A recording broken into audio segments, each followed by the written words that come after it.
Good morning, folks. Phil Gallagher of ThrabenU here for another vintage stream. Again, I'm kind of waiting Legacy out right now. We're expecting bans on Monday, so I don't really want to spend my time playing the dead format. Instead, we're going to be playing some shops today, but not normal shops. We are playing Crystalline Giant shops. This is a card that I have had a ton of fun playing with in Legacy, because at the beginning of combat on your turn, randomly, it gets Flying First Strike, Death Touch, Hexproof, Lifelink, Menace, Reach, Trample, Vigilance, or a +1/+1 counter. Now, in Vintage, this is very regularly, effectively, a 1-drop. It is a card that you can play on turn 1 off a single land. And so this thing can spiral out of control very quickly, and we can do it even faster than we can in Legacy. We have Ancient Tombs, we have Workshop, we have Tolarian Academy, and a pile full of artifact mana. So I'm really looking forward to seeing what this can do. For those of you familiar with Vintage, this is currently replacing Foundry Inspector that is normally in most of the more aggressive Ravager Shops builds.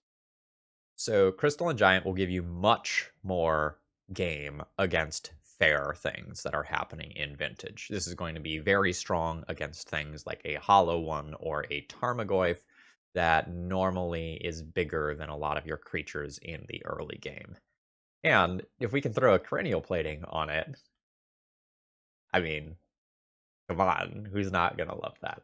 Got a second Cranial Plating in the sideboard for the matchups where it's going to be good. Other than that, most of what's here is just a normal aggressive shops build. Crystalline Giant is the spice here, and I'm good with it. The sideboard is largely for fighting very specific things. You see a pile of Ravenous Traps and Grafdigger's Cage. Those are for the graveyard-based decks, and then we have a handful of fair cards that can be boarded in as we need to take out cards that aren't particularly good. Vintage folks who are watching on YouTube, if you're enjoying this and other vintage content that I've been doing, please consider throwing me a like. And, if you're really enjoying it, leave a comment, subscribe to the channel, and help me play more vintage and get more eyes on my vintage content. Okay, round 1 opening hand isn't overly exciting on turn 1, but I get to go Pearl Factory Chalice and then make a bunch of mana with Tolarian Academy, so I think I'm still going to keep this one.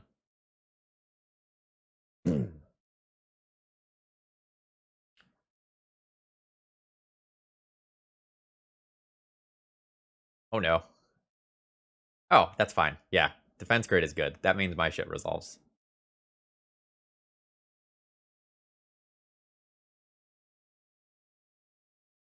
Oh, this is actually, like, fucking insane now, right? So I'll go Pearl, Pearl, Wasteland, Wasteland your Ancient Tomb, and then throw down a Chalice on one.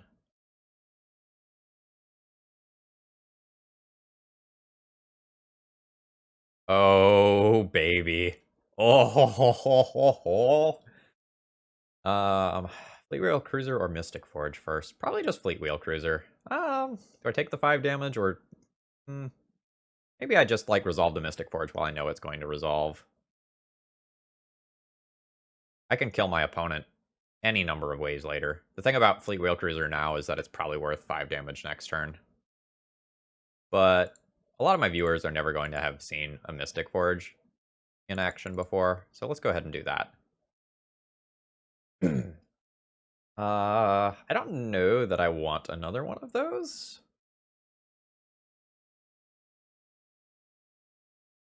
I don't think I want another one of those. Although I just, cast it by tapping 1 land next turn. No, let's exile it. Yes, that's what the people want. That's what the people want. Okay.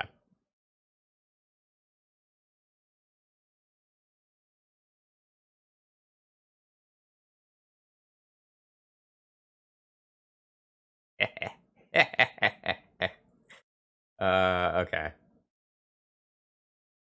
Well, do I want that workshop? I probably don't need that workshop. Arcbound Ravager. Yeah, that's fine. The Stone Coil Serpent, also fine. 2, 4, 5. 6 total mana. 1, 2, 3, 4, 5, 6. Yeah, so I can go ahead and cast this for X equals 3 and still play Crystalline Giant.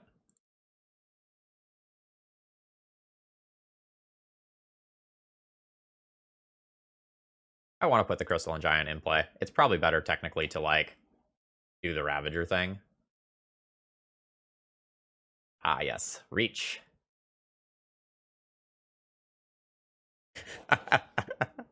Yeah, this is pretty legit.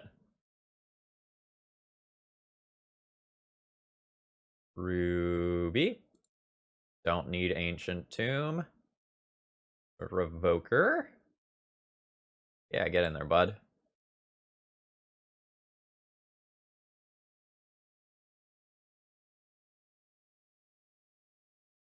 Throw a Black Lotus out there.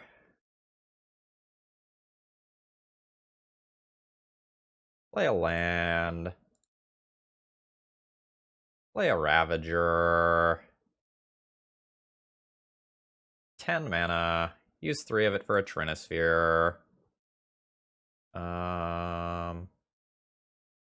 Use 4 of this for a Fleet Wheel Cruiser. Use 2 of this for a Deuter.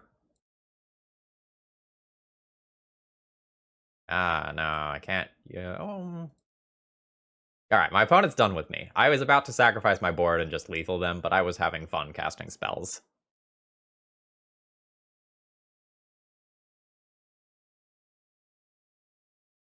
Okay, so I saw Ancient Tomb and Defense Grid from my opponent, and I'm not necessarily well versed enough in Vintage to know with authority what that means. My gut says blue deck. They don't super commonly see Defense Grid from shops. Let's do a little bit of research here. Oh, let's go like MTG top 8.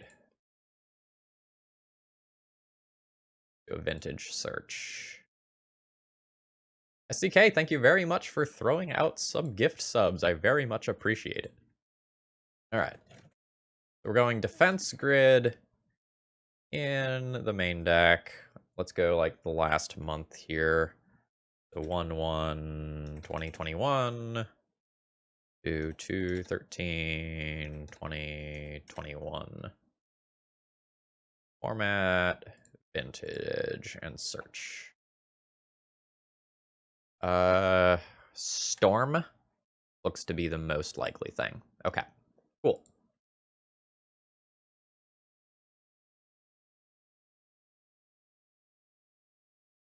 So there's various like DPS decks. All right.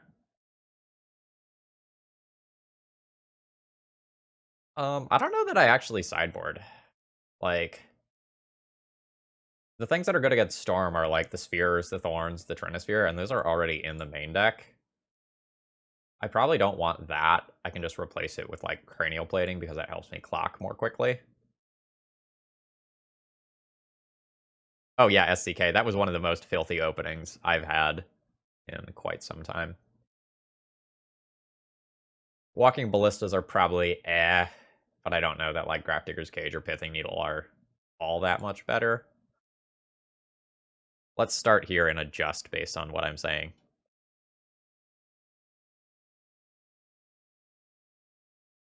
I'm just gifted with another Tolarian Academy opener. All right. That's just the sort of day it is. I only get one of these in Vintage, by the way.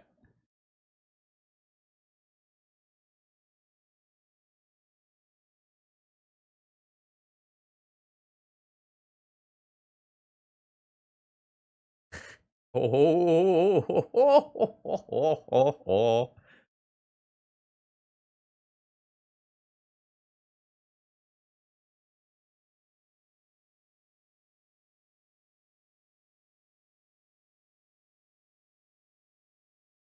Alright, so I have 1, 2, 3, 4, 5 mana.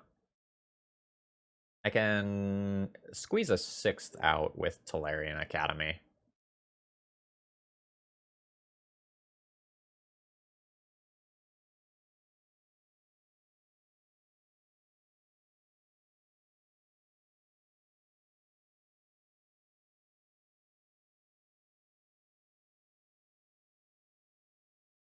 This is worth 3 mana currently.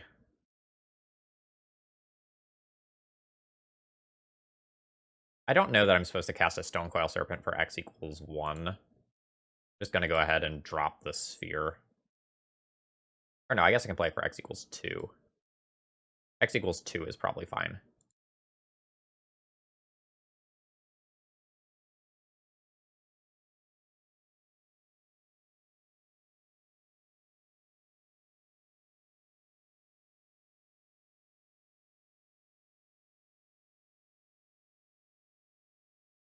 Okay. That's fine.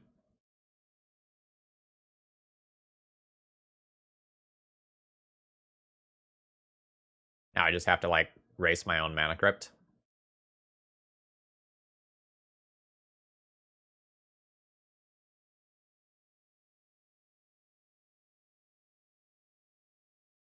Fails. Never fails, except when it does. I am being really mean right now, has been called. Okay, fair. Alright, so 1, 2, 3, 4. This just casts Fleet Wheel Cruiser on its own, and then I can cast a Walking Ballista afterwards. Or I guess alternatively, I just do it like this, right? 1, 2, 3, 4.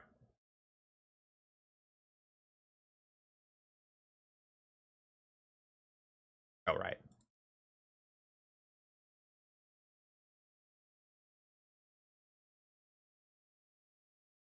And now I can cast this for X equals 2, paying the tax.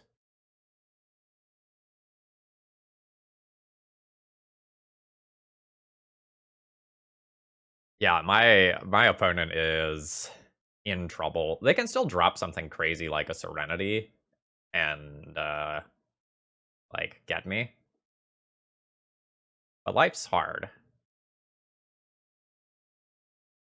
Ah, Nihil Spellbomb. Classic sideboard card versus Shops. Alright. My theory of Tails never fails is not necessarily holding true here. Also, I haven't done the math yet, but my opponent might die right here.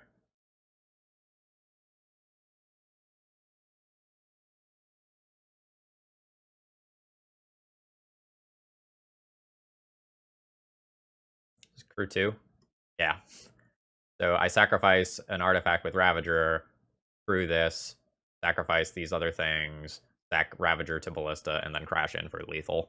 Disgusting. Okay, I have a lot of mana. I have 5 mana on turn 1.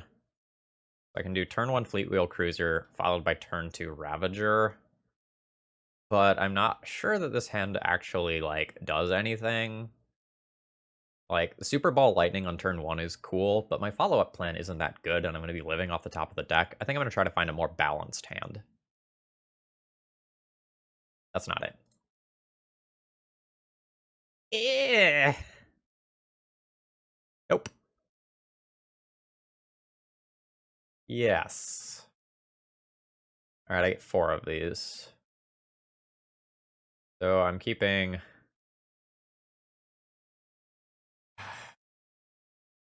1, 2, 3, 4? I'm probably keeping these 4 and pitching the Wastelands.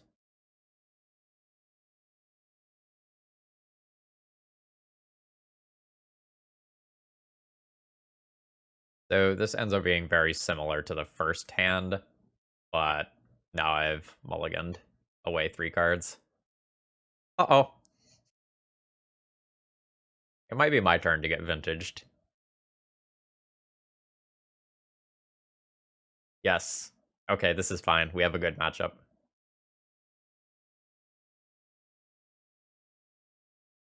So the Hate Bears deck is notoriously very bad versus Shops. Hmm. That's a good start, though. I only get one use out of this workshop. Oh, but JK, then I'm going to have workshop. Or sorry, then I'm going to have Tolarian Academy.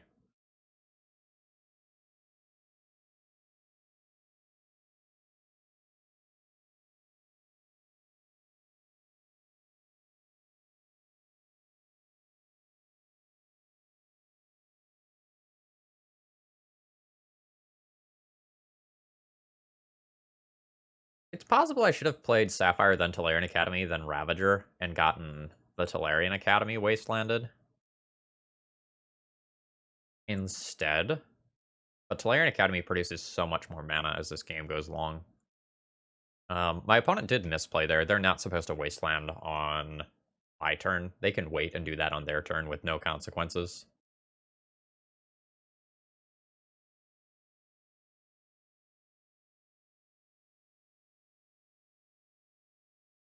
And they may have locked themselves out from casting another card, as we see.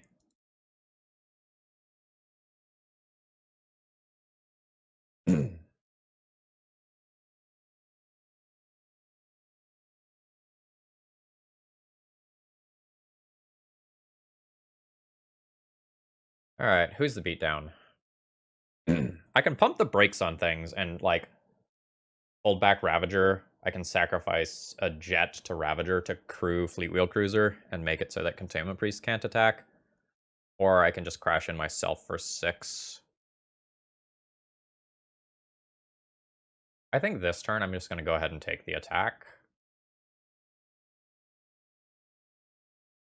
Not 100% sure. It's kind of weird.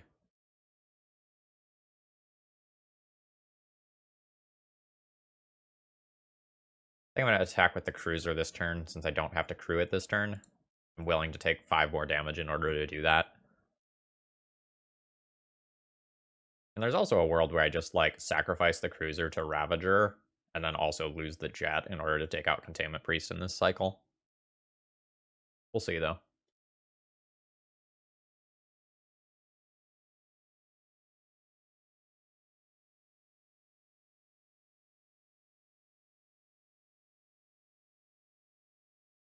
I'm fine with that.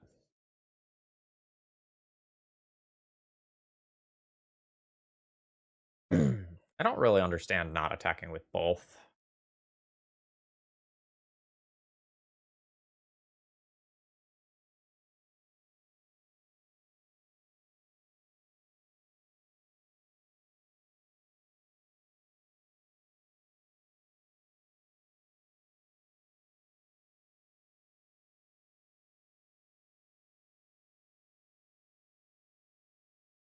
Okay, that was a good draw.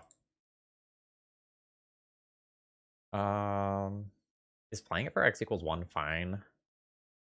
Playing it for X equals 1 is fine. I don't use it in this turn cycle, I just sit on it. And then I just, like, start bumping it next turn.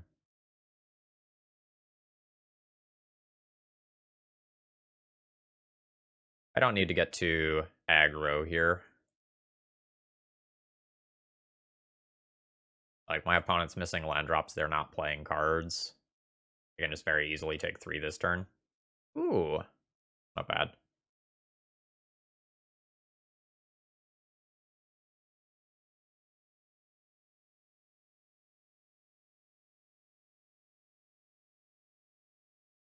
I'll just take that damage.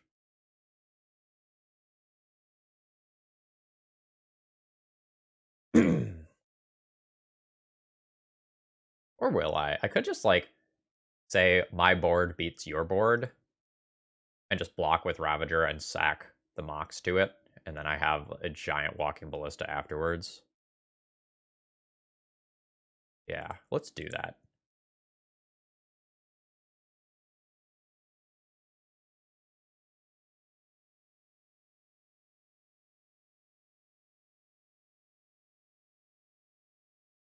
It's not going to matter too much that I don't have mana if my opponent is not casting spells, or the spells that they cast are not super relevant. Um,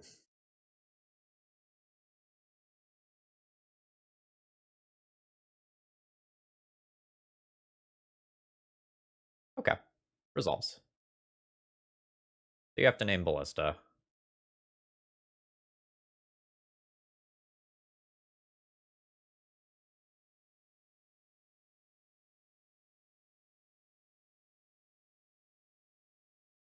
LOL! Okay.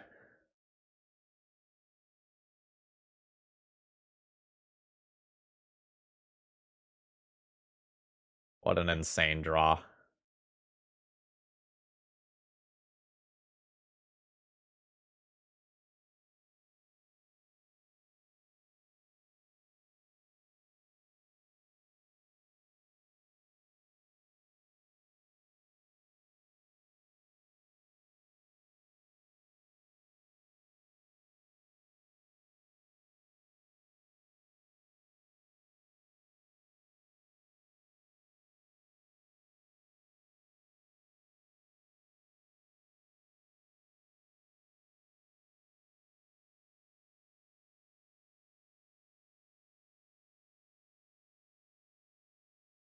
Casting the Stone Coil Serpent for X equals 1, mostly so that I have somewhere to move the Ravager counters to if Ravager dies in combat.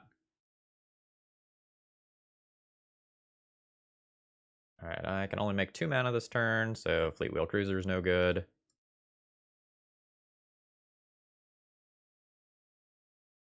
My opponent is not going to have many outs since they've already used their Lotus.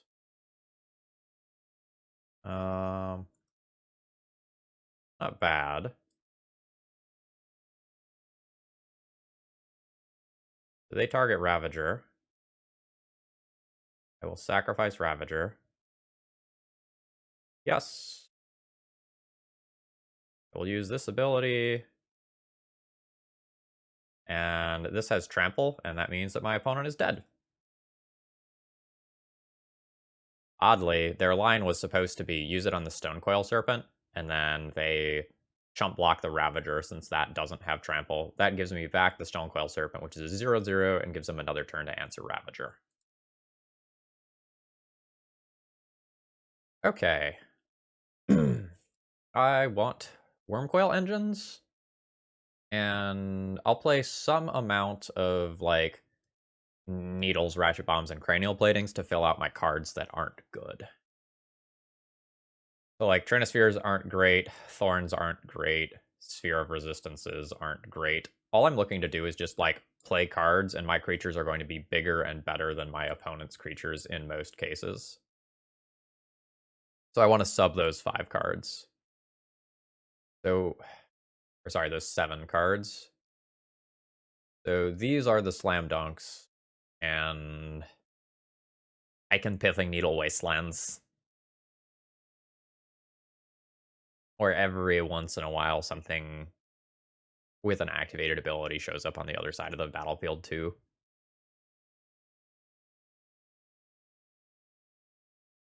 Pithing Needle is a weak card. I'm not super stoked to be playing it, but I think Sphere of Resistance on the draw is pretty sketchy, so I'm going to play 2 Pithing Needles.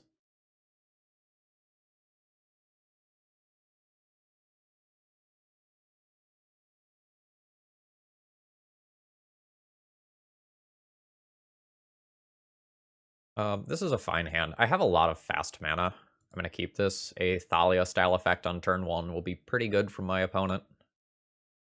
Or like a Stony Silence.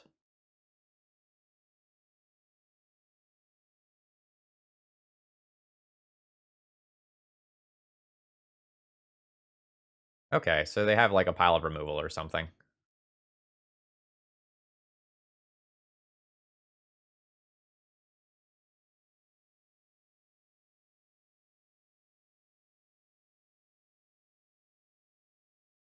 I want to revoke Ruby, I think, this turn.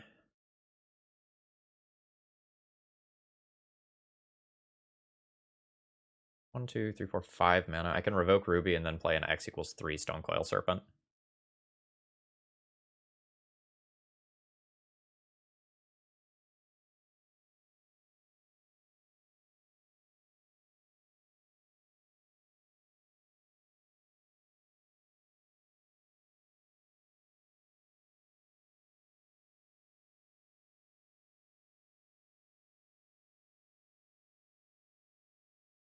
I'll try to switch phases, and I might get like a Swords of Plowshares or Path to Exile here. Nope. That doesn't mean they don't have it. They still have a white mana available.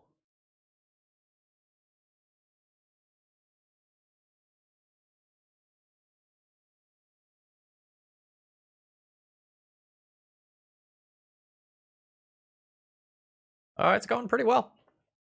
We won our first round, and we're paired against a pretty favorable matchup for our second round. All right, I don't believe I have a basic in here, right? I'm just going to double check. No basic.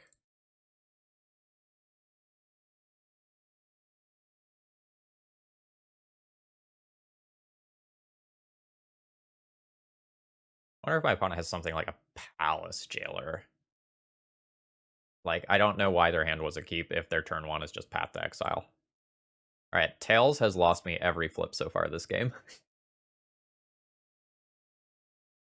Alright, so I have 1, 2, 3, 4. How do I want to play this? I can just play a giant Stonecoil Serpent this turn. I also do have the ability to Ratchet Bomb.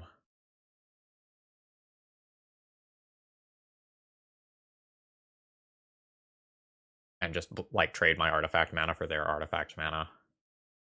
Which, if I get on board, favors me quite a bit.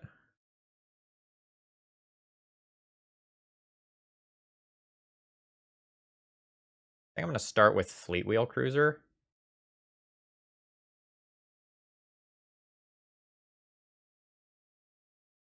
Attack in, see if I lose either one of these.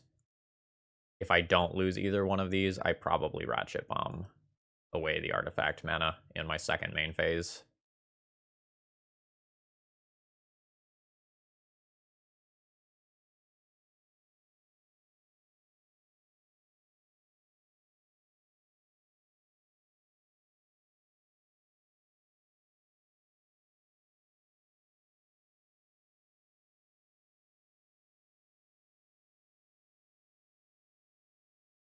Alright, I am going to put a Ratchet Bomb in play.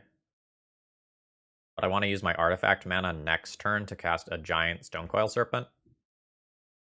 And then I'll be willing to trade artifact mana for artifact mana. I'm not willing to do that yet.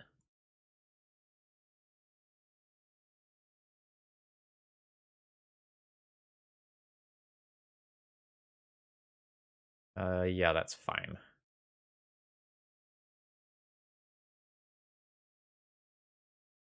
I gotta want to answer that with this Ratchet Bomb.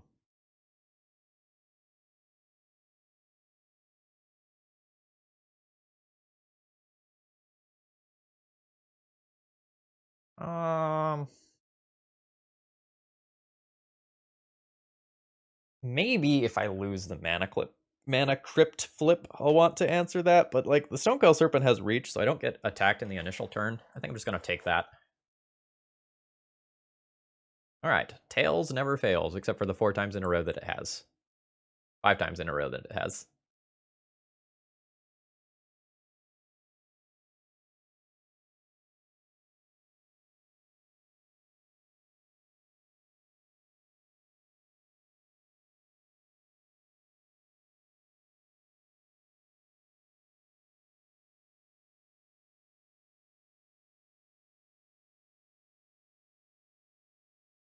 Oh no! Alright, I made an error.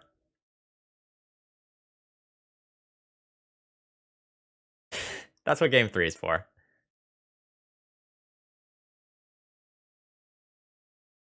That was embarrassing. I just punted that game, unquestionably.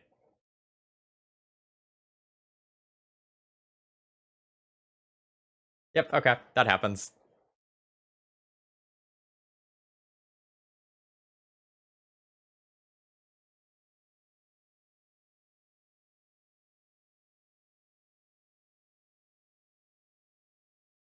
Although, to be fair, like, Leon and Relic Warder answering that 6/6 Stonecoil Serpent would have been very good, and my opponent probably wins after answering that. I'm only at 6 life. It's 3 turns of Archon. Yeah, I think my opponent wins that one, even if I don't make that mistake. That's not supposed to excuse me, but I think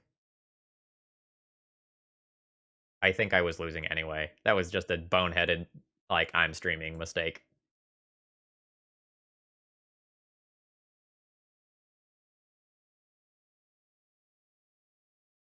Keep.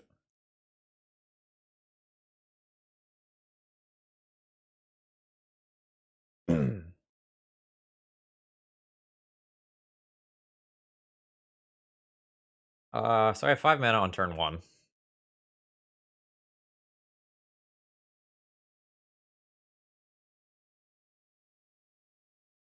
I think the line is play 2 creatures on turn 1.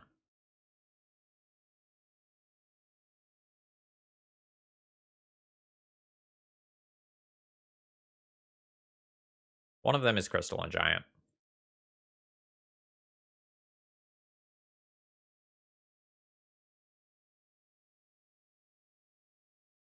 So what I'm going to do here is play Crystalline Giant, see what counter it gets during combat.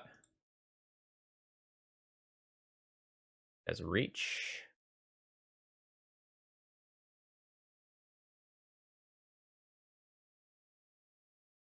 And then I think I'm going to play Ravager to better play around a removal spell from my opponent, because last time they kept kind of a do-nothing hand that had a couple of removal spells.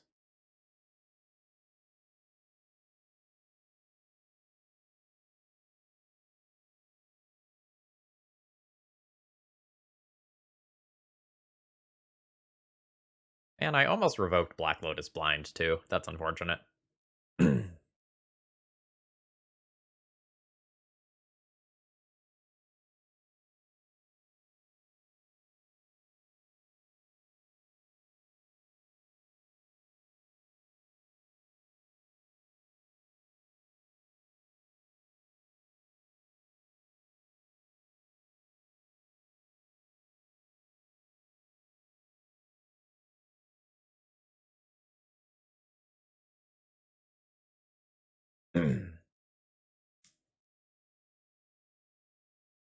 Other creature, or put Ratchet Bomb in play and start working it towards 3.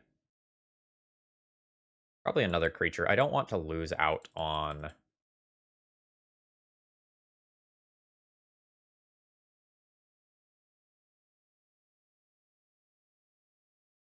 getting to move my +1/+1 counters to another creature. Stoneforge is incredibly slow by vintage standards. It does not see any play. Like, there's a decent amount of artifact hate in the format because Shops is so good, so trying to rely on equipment, which requires you to... that's bad. Which requires you to, like, have multiple turns worth of mana invested into a single card is not necessarily great.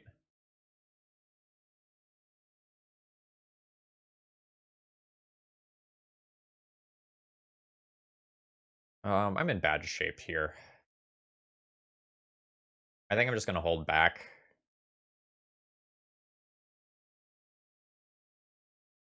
The current pattern favors my opponent, though, because if I rip something like a Workshop, it's going to come into play tapped.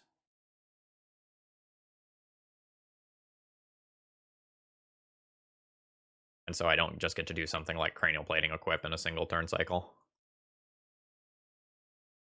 Yeah, it's rough. I think my opponent probably could have safely attacked there.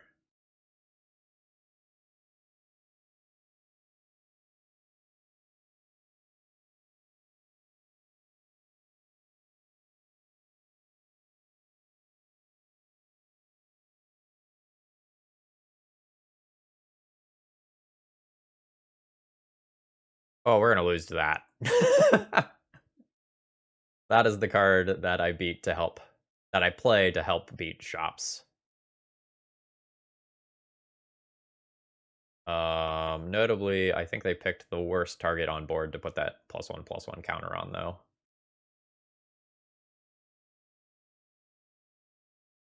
So I will take that little win.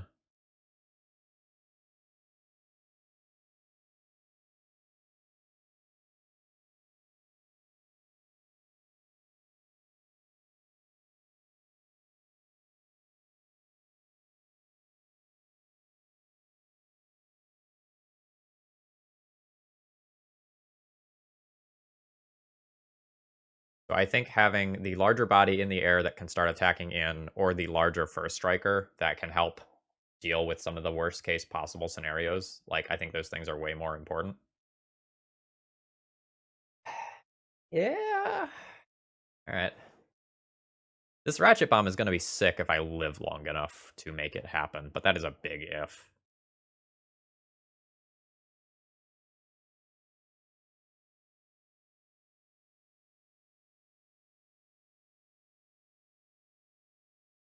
Yeah, I do not like their aspirant play patterns at all.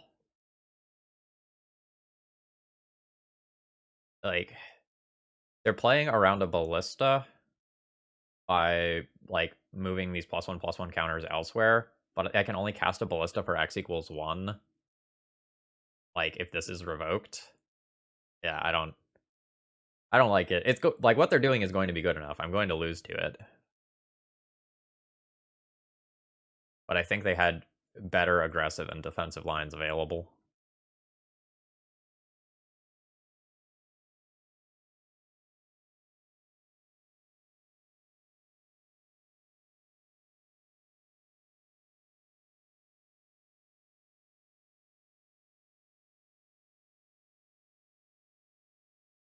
Yikes. Can I even tap this? I probably can't even tap that.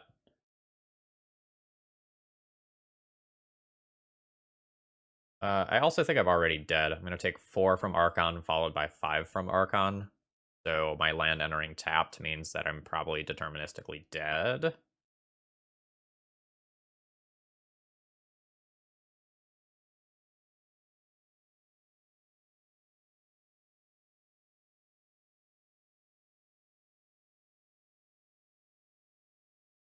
That keeps me alive a turn, but I don't think I actually have any out, so I'm going to go ahead and concede here. Notably, I think I win this game very handily if I had blind revoked Lotus on turn 1. Uh, which is awkward. Okay. I think the opening hand is good. We're gonna keep it. I'm also on the play. So I have 1, 2, 3, 4, 5 mana on turn 1, which is Thorn plus Sphere. No, Vintage is an incredibly skill-intensive format.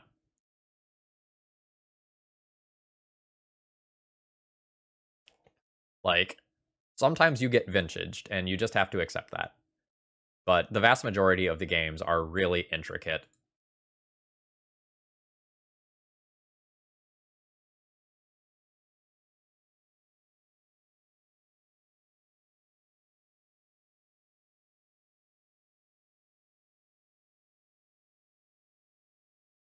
Then there's games like this, though. Like, we won this one on turn 1, almost certainly.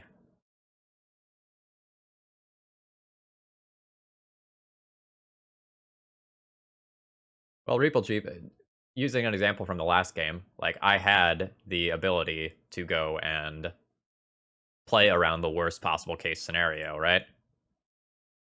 My Mana Crypt has come up as heads every time tonight.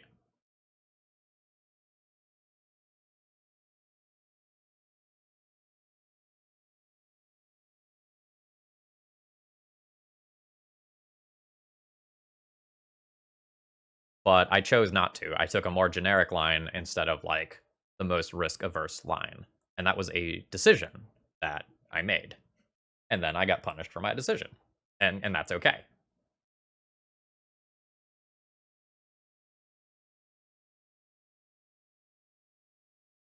Ho ho ho.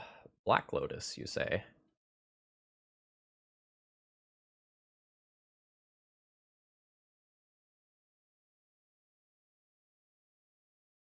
Alright, it finally came up tails for the first time. I'm sorry. Oh, opponent. What a kick in the teeth.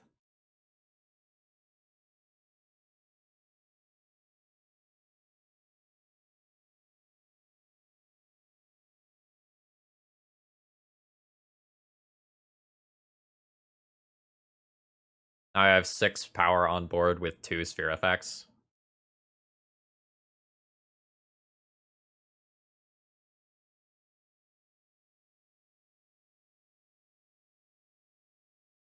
Oh yeah, vintage is so wonderful right now. It is, I think, the only healthy format currently. Now that part is an opinion. That is not a fact by any stretch of the imagination. But I, as well as most people who are playing vintage, believe that to be true.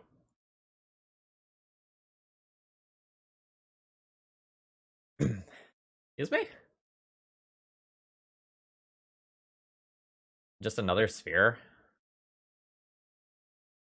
1, 2, 3, 4, 5, 6. Cranial plating is +6, +6. So cranial plating costs 4. And sphere also costs 4. I have 3, 4, 5, 6. I only have to do 1. Maybe let's just sphere up.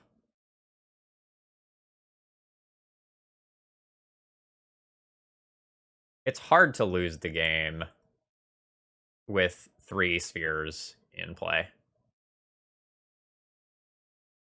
Rosengore, thank you very much for following. Hope you're enjoying the content.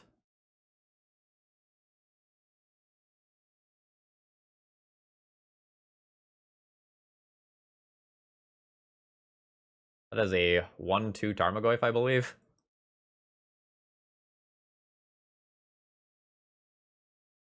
Nice.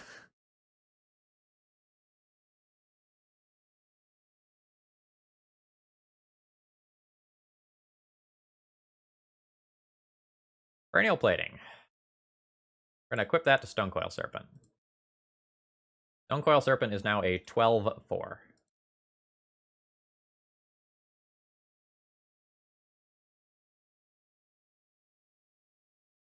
Yeah. Yeah, I've actually been playing a good amount of Vintage recently. I put up 2 Vintage videos on the YouTube channel this week.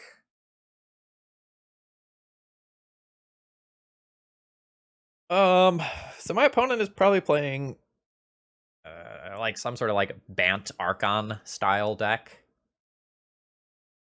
with like Archon of Emeria, Tarmogoyfs, Collector Oof, Noble Hierarch, the suite of normal blue things. And I don't exactly know what that means I should be doing. It might be on the draw that I board out some of my prison effects and I board them back in on the play. Like on the draw, I kind of like this stuff and maybe some ratchet bombs.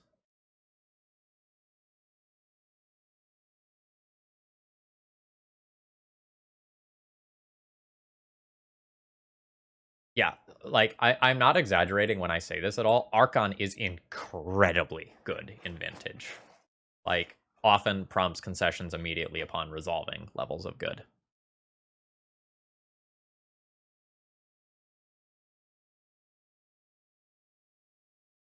I'm thinking about doing something like this.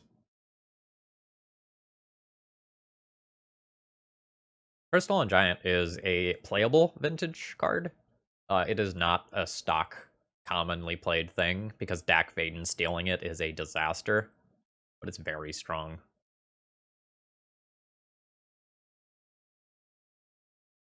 Oh yeah, Grim, good games. I had some absolutely nutty things going on there.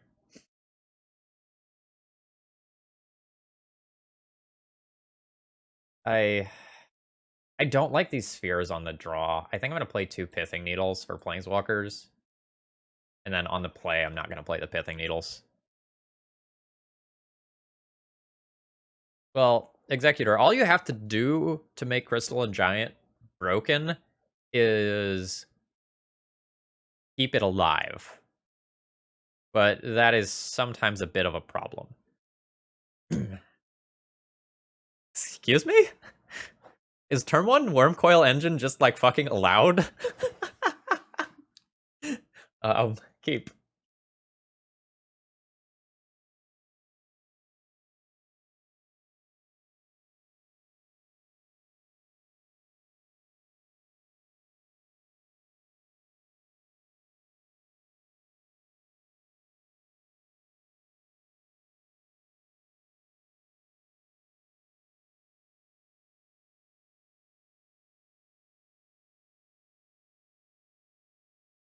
I mean, we're just gonna jam it.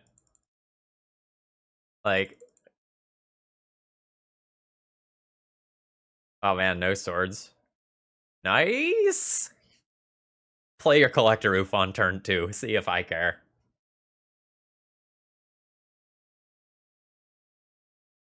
Aww.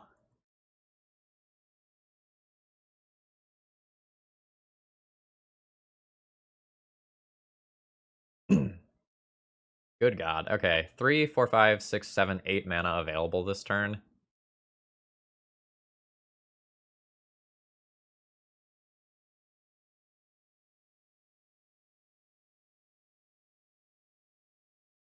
What's best versus, like, an Oko coming down? Stonecoil Serpent. But what's best versus a single removal spell playing out 2 threats? The 8/8 Serpent is really strong, but another Swords to Plowshares wrecks me.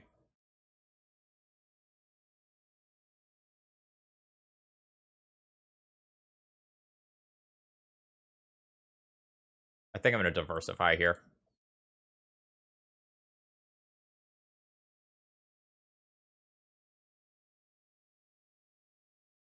Hello?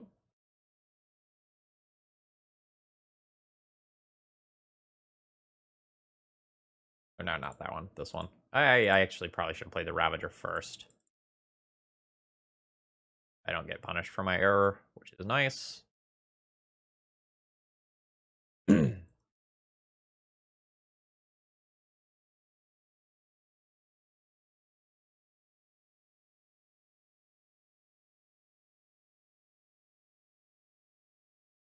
Ravager gets removed. I can also move the +1/+1 counter to Factory, which is nice here.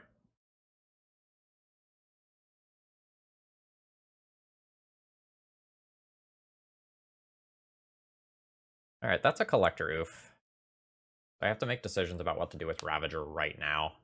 And my Stonecoil Serpent will be small-ish.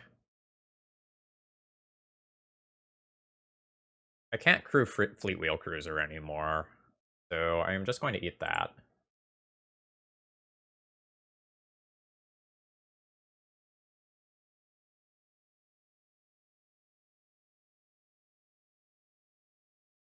Guess I'm just going to eat both of these. I am the beatdown. I don't think I eat my land.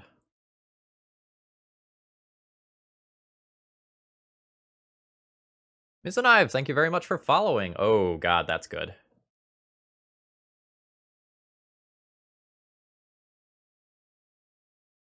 That's almost good. That's almost good.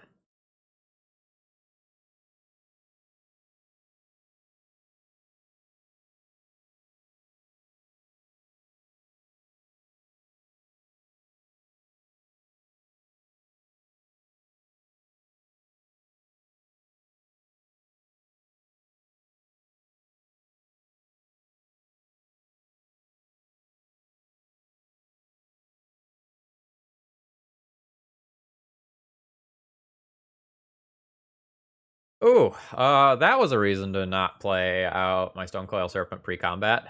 That's very punishing. I even thought to myself, I can be lazy, they're not gonna have anything here. Wrong.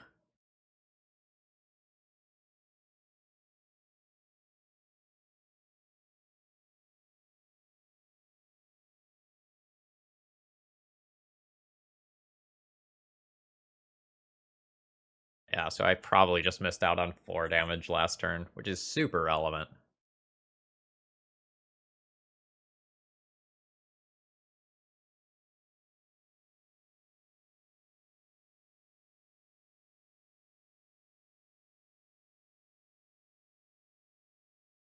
I don't know what this is. A dig through time? A hull breacher. Okay, sure.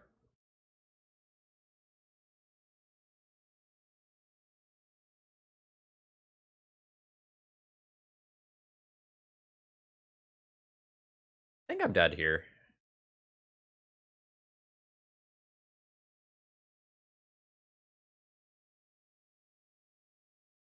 Um, Looking back, maybe on turn 1 I should have played a Ravager plus a Fleet Wheel Cruiser, and then, like, if the Fleet Wheel Cruiser eats...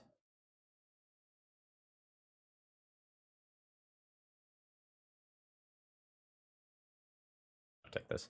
If the Fleet Wheel Cruiser eats Swords of Plowshares and Ravager stays around, I play Wormcoil Engine the following turn, and then I have the ability to sacrifice the Wormcoil Engine for the 2 tokens at any time. How big is this? 4, 5? Alright, let's pack it in here and just move on to the next one.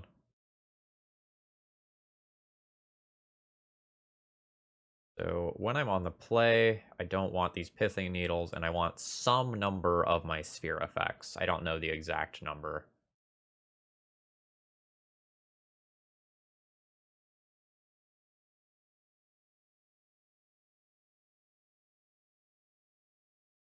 I play a decent amount of Vintage. I played 3 leagues this week. I think Oko is a good Vintage card. I would not lump it anywhere near the top of the power level in Vintage, like not even close, wouldn't be in the conversation. I think Uro is probably underplayed in Vintage. I played a really interesting league that went up on YouTube yesterday with a Tribal Humans deck, and in round 3, I think I played against Rodrigo Tagoras, who was on an Uro deck, and that Uro did a lot of work in keeping him alive. I don't know how many turns we played, but it was probably something along the lines of 20 turns. And I beat Uro. Well, I'm not going to spoil it. I highly recommend watching round 3 of that game. Round 3 of that video. It was insane. Okay, so what do I want to do regarding these last 2 spheres? Because, like, they're so good when you're on the play. I'm going to go down a plating.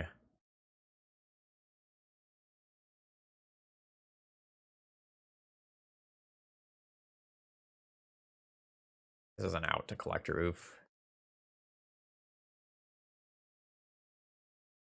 Go, like, down one of these idiots. Now, let's go down 2 of these idiots for these.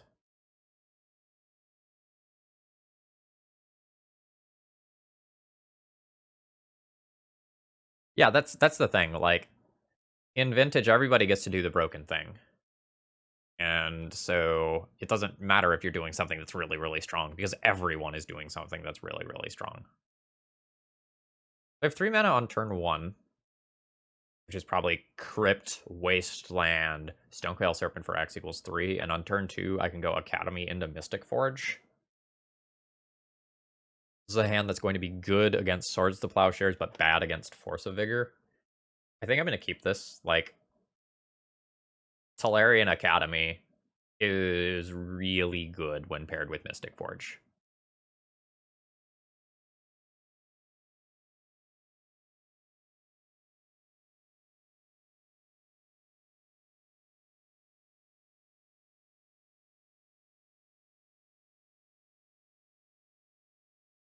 This is not the taxing opening hand that I wanted, but I think this hand is strong enough that I just accept what this hand can do. This is why I wanted a taxing opening hand!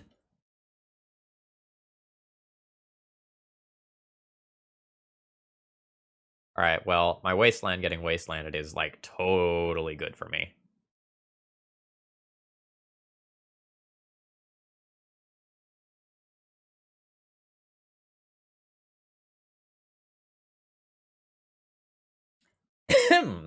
Him. Okay. 5 mana easily available.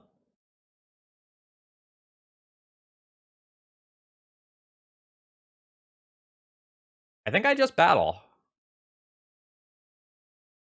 I don't think I play Mystic Forge this turn.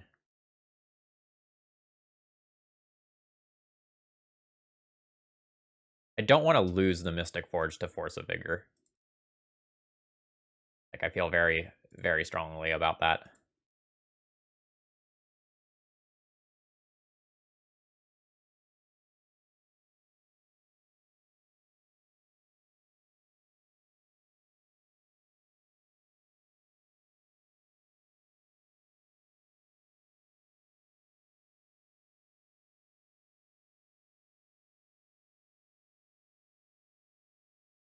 All right.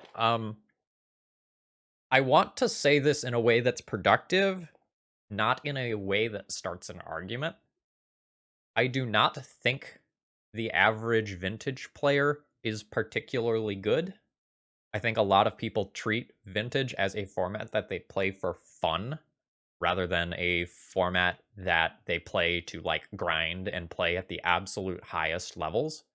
And so I find that in most of my vintage games, I can identify mistakes that my opponents and myself are making, if that makes sense. Like when I was testing, good God, when I was testing for uh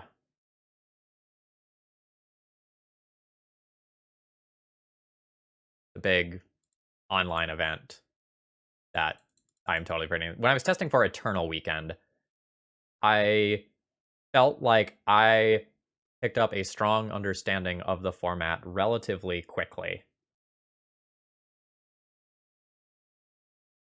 and that my opponents were not as highly skilled as I was expecting them to be.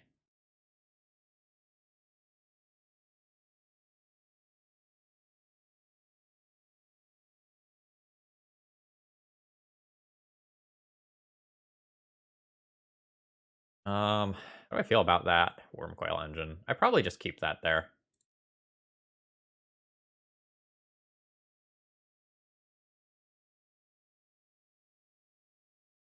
Like, I lose out on 3 mana, but it's just, like, a good card to have for if everything goes south somehow.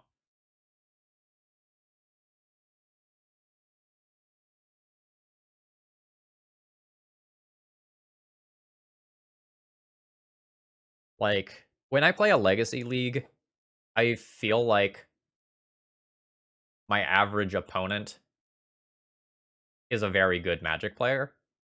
And when I play a Vintage League, I feel like my average opponent is a good Magic player. I can't really quantify it much better, but that's the impression that I have.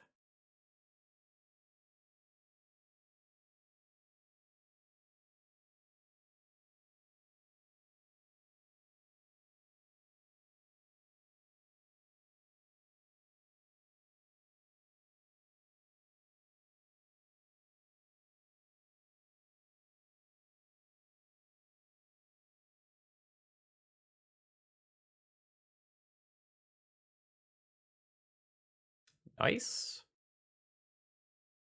Um, go and get this out of the way now.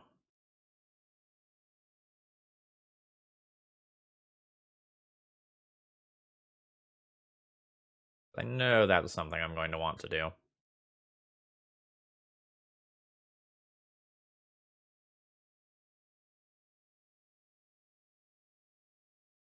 Oh gosh. I mean, I respect the dodge here, but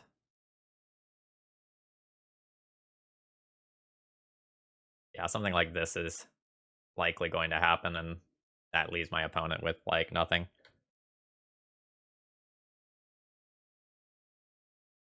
We're not letting them Lotus. We're not letting them Lotus.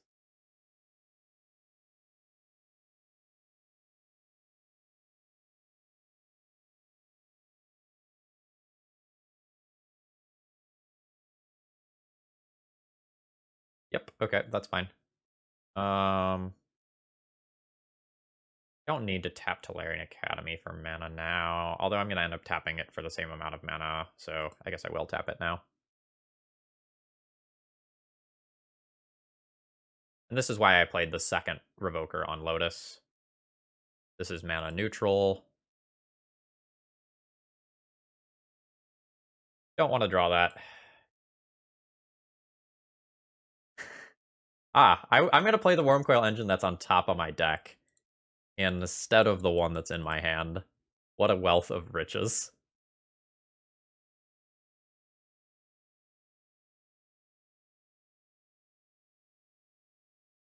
Yeah, I largely agree with that. Alkaizen. I think a lot of the legacy players are like grinders who play legacy, and like that is their jam. That is what they do. And I feel like a lot of people who are playing vintage are playing it because they love the format and they enjoy the format. And like they like the fact that they can play a prelim or a challenge on the weekends. But I don't think most vintage players view it as a source of like income or anything. Yeah, I feel a little bit favored. It's maybe going to be close. We'll see. I think I'm going to play my stuff from hand prior to playing that sphere. I don't think it matters much.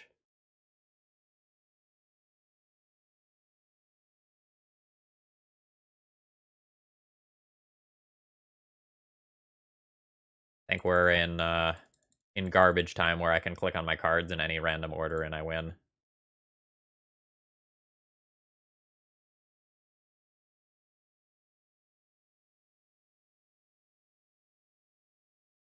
Oh, yeah, we can win right now. Oh no! That's a reason to have not done that. We'll keep that on top of the library. Now we have a fireball for in case everything goes wrong.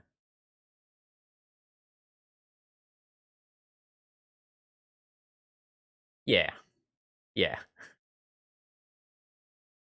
I don't think the turn 1 walking ballista for x=3 is actually good enough to keep for a vintage hand. I'm going to go ahead and mulligan this one.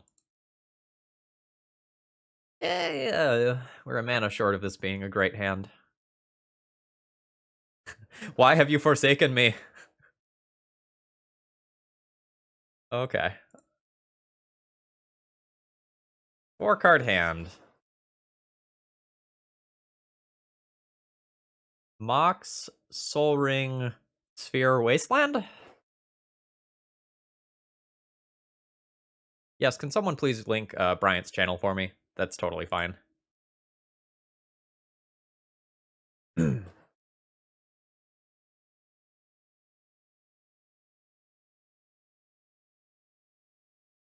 Yeah, will someone grab the YouTube channel? Because that's probably better at the end of the day. Because that's where that video actually is. Bryant is live on Twitch? This hour?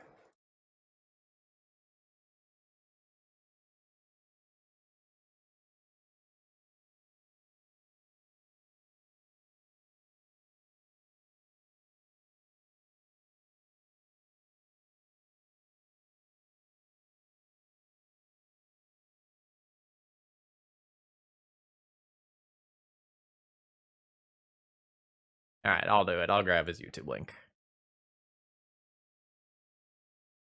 2 seconds.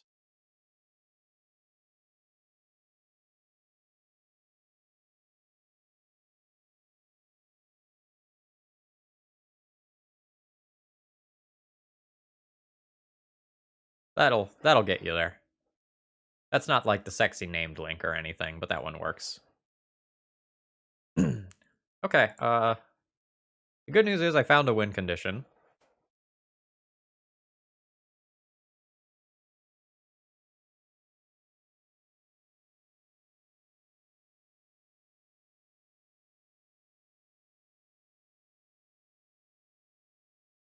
I don't know that my opponent playing Ancestral there is actually all that good.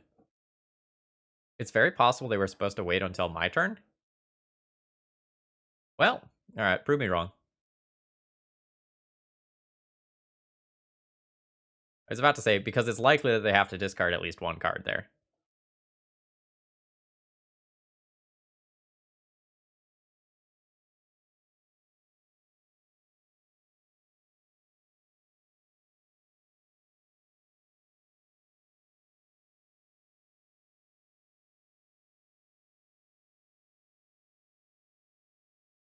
At this point, it feels like I'm playing against PO. It's possible that's not true, but feels like PO to me.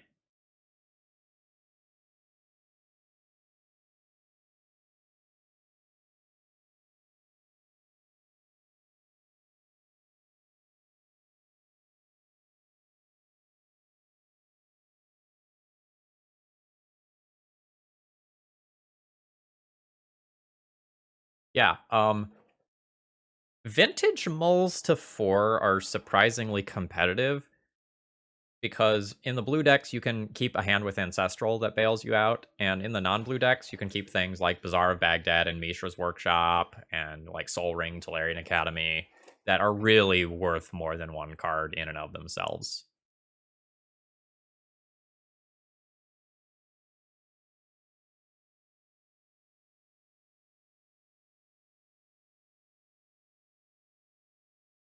I think my opponent is favored here,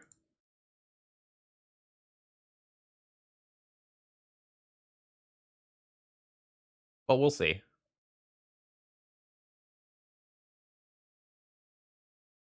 I think my sphere likely ends up getting answered, and I die.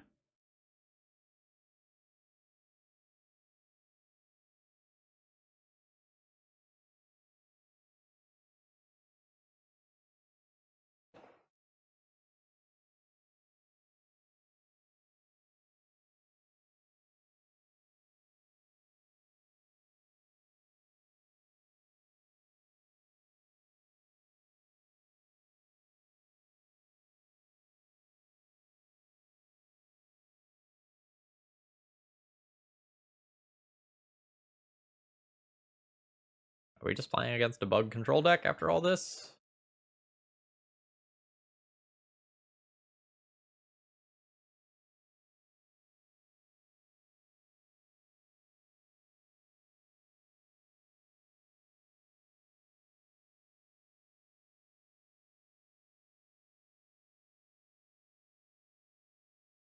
We just have a pile of cantrips.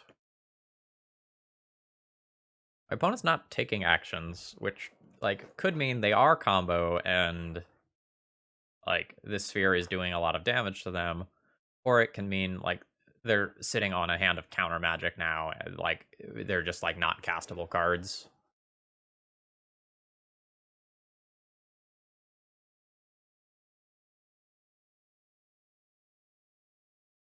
Oath. Oh yeah, I guess Oath is a possibility.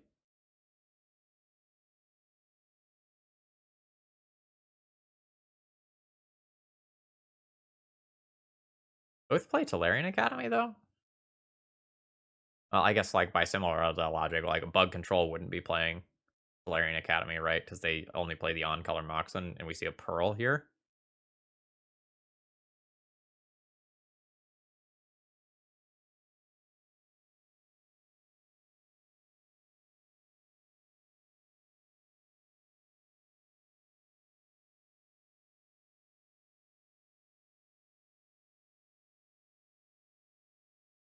Oath. It is Oath.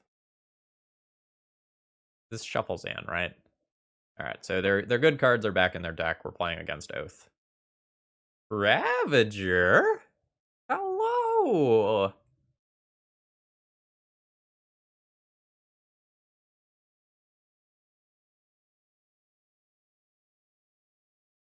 I think my opponent's dead.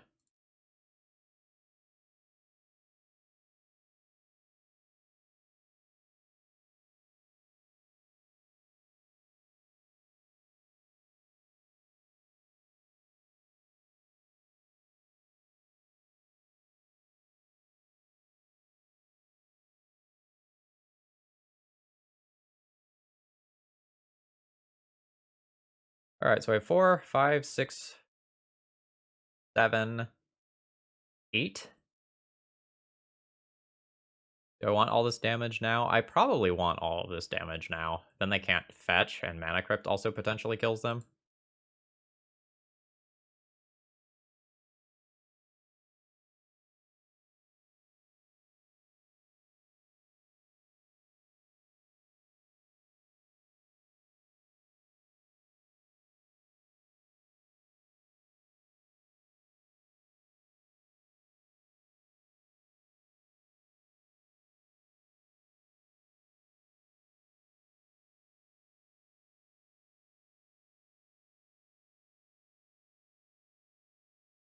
Yeah, yeah, I'll use that ability.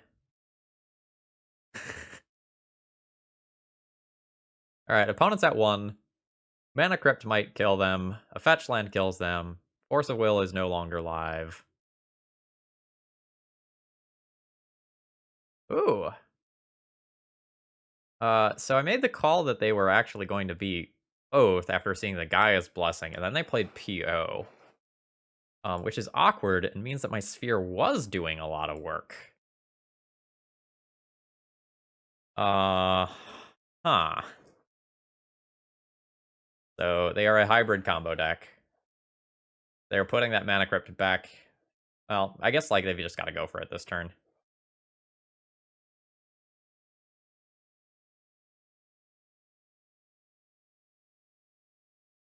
Yeah, I guess since I can't kill this turn, maybe I'm supposed to leave the Sphere in play.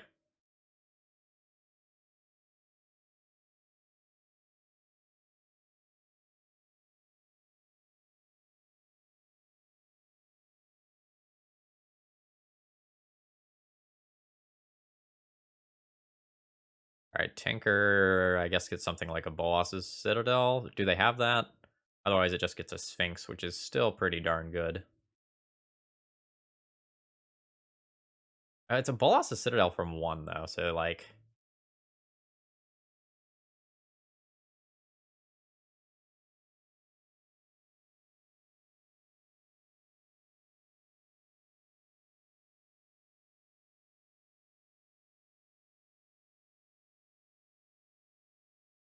Citadel lets them cast free things off the top.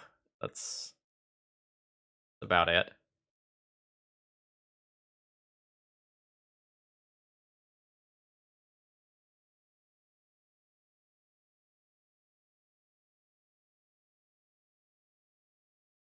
I'm sweating this one a bit.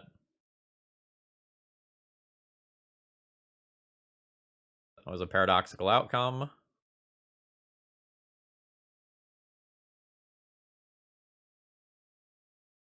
think I'm going to restart Moto after this game, because I didn't see that paradoxical outcome be cast.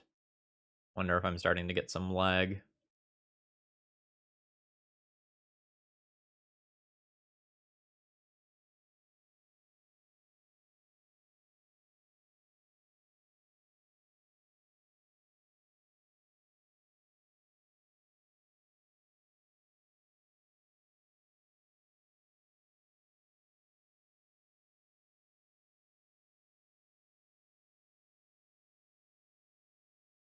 We're in the I'm spinning top desperately phase.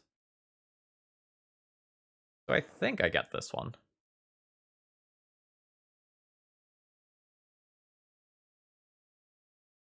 They have 4 mana right now, so like this is the chance where they can PO. And if they spend a single more mana after this, life is bad. Nice. That was too close for comfort.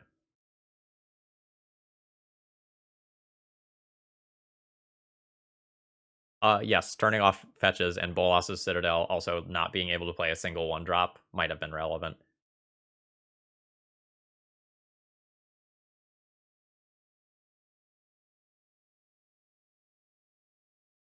Am I not really boarding? Looks like I'm not really boarding.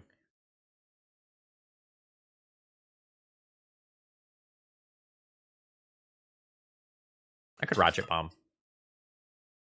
Ratchet Bomb does things versus PO.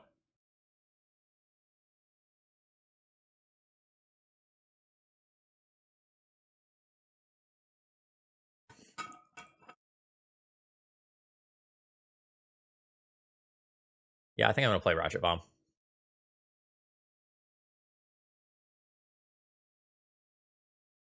I don't think this is particularly strong. I don't think Ballista is particularly great.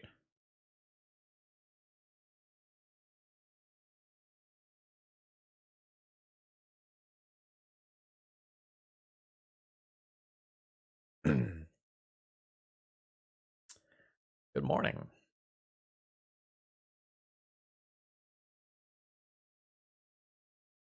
I kind of like plating to just like really juice up my clock.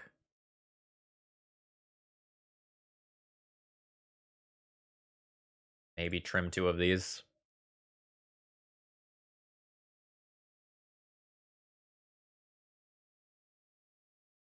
I think I like this.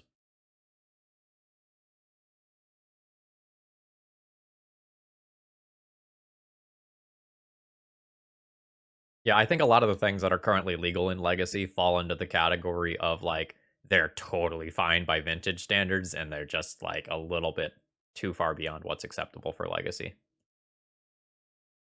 I have 4 mana on turn 1. I can Ravager and Revoker on turn 1, followed by turn 2 Cranial Plating. I have a Wasteland as interaction. This is not the sphere-based hand that I want, but I think this is fine.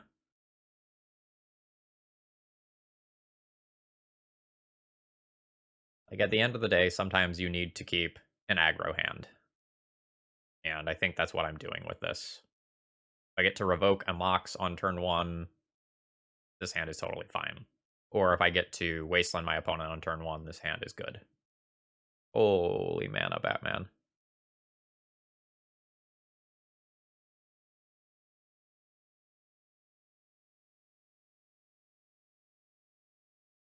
I think we go Ravager first.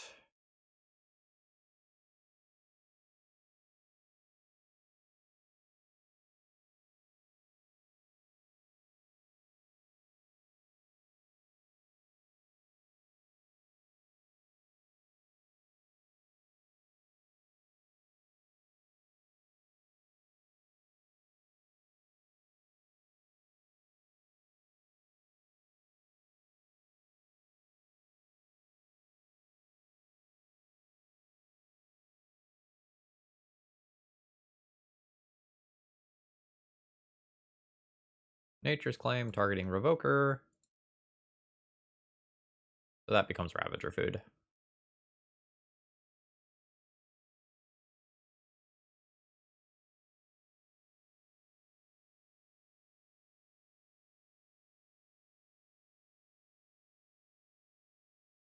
My opponent is probably favored here.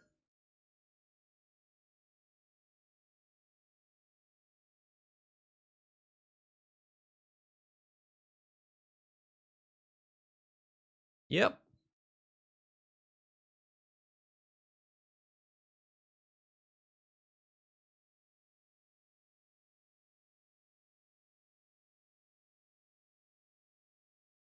Why name Mox? Because there was a Mox on the table, and mana denial now is worth a lot.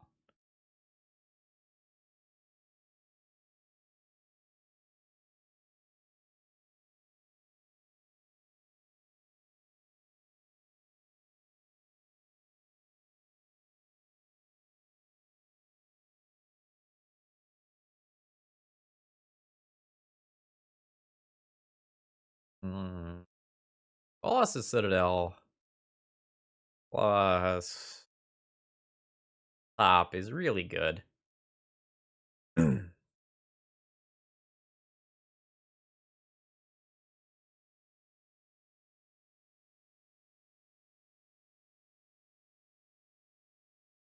Actually, I guess I wouldn't sacrifice Mox Sapphire to Ravager in under any circumstances right now. Maybe that's not true. Because if they don't have the land, Oath of Druids doesn't technically do anything yet. My opponent also might just die to Cranial Plating next turn, depending on like what they do with Colossus Citadel.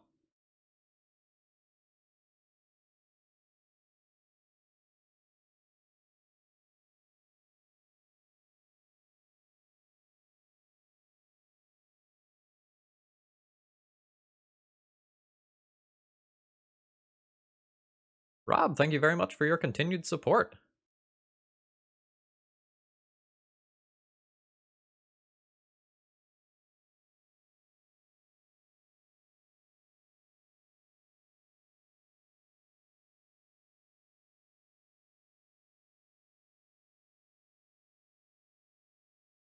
Grizzlebrand's pretty common. Sphinx of the Steel Wind is pretty common. Sometimes someone gets like saucy and throws in like a Titan or something.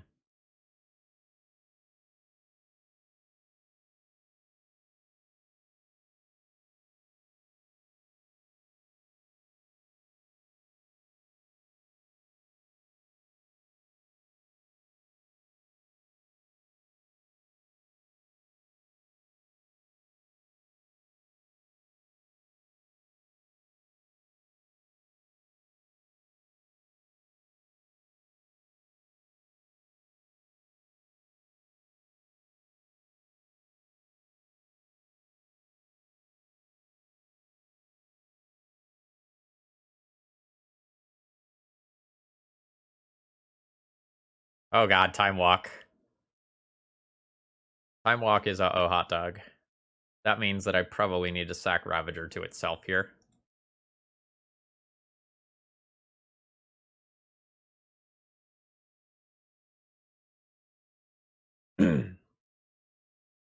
You can figure out your Oath of Druids thing on your own.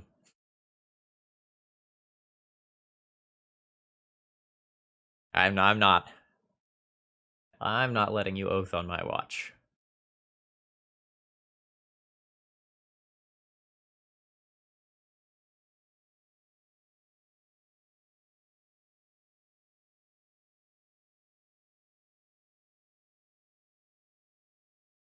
Wonder if we can just kill them with Mana Vault.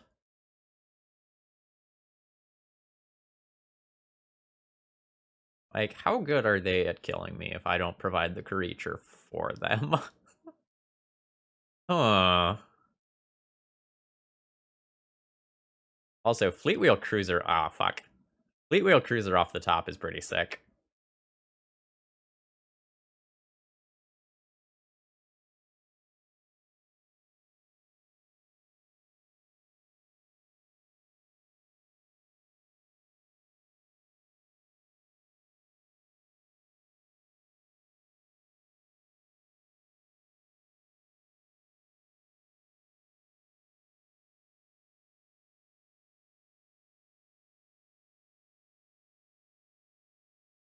I don't know what we... Oh, they've floated for PO. Okay.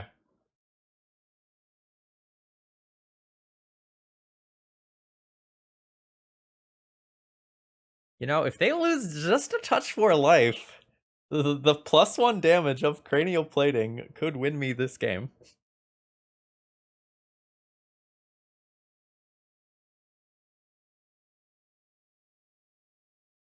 Also, like, super happy to see Mana Crypt and Mana Vault back in play. So you're telling me there's a chance.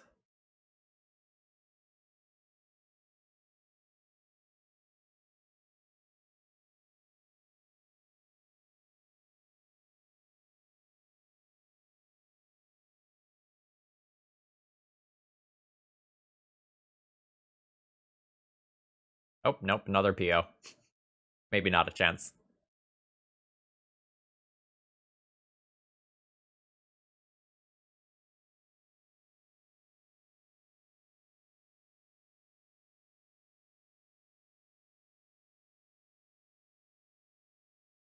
Opponent has so many cards, and I just don't know whether or not I'm dead. The answer is closer to yes than no. High Star, it's Monday. We see new bans on Monday.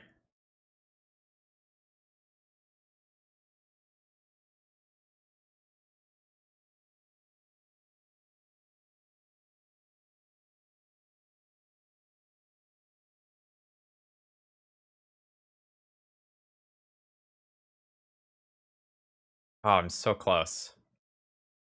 The Mishra's Workshop can only be spent to cast artifact spells. It can't be used to equip Cranial Plating.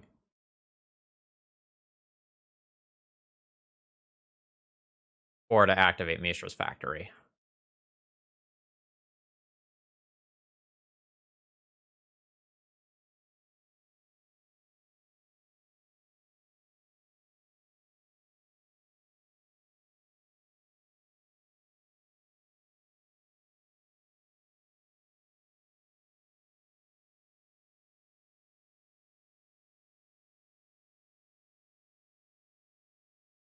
If this gets countered,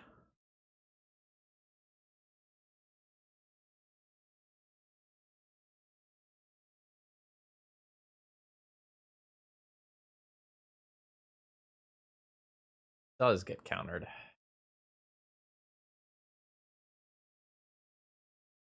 I probably need another body if I'm going to hope to push my last bit of damage next turn. I think that's better than Wastelanding Forbidden Orchard.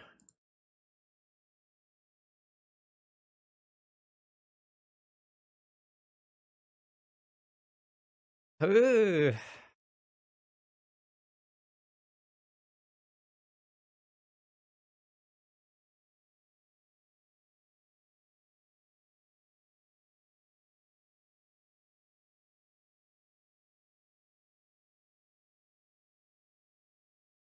That's a Grizzlebrand. Walking Ballista is live for a kill. I unfortunately have boarded out 2 of my Ballista, though. So the way Mana Vault is wording is that if it's tapped at the beginning of your draw step, it deals 1 damage to you. So we're not in danger of them killing themselves to that as of right now.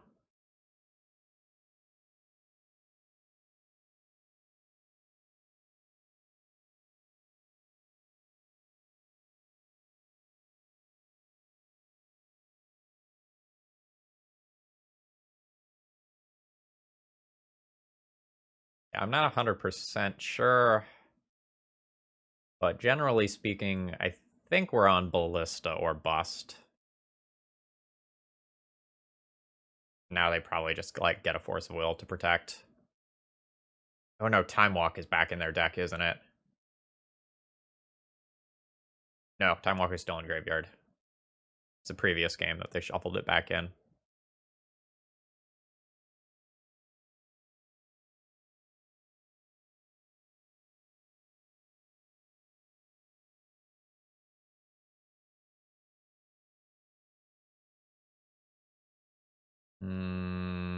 Ratchet Bomb doesn't really do anything here. Animate Factory, attack in, my opponent ends up... Actually, what's the wording of Ratchet Bomb exactly?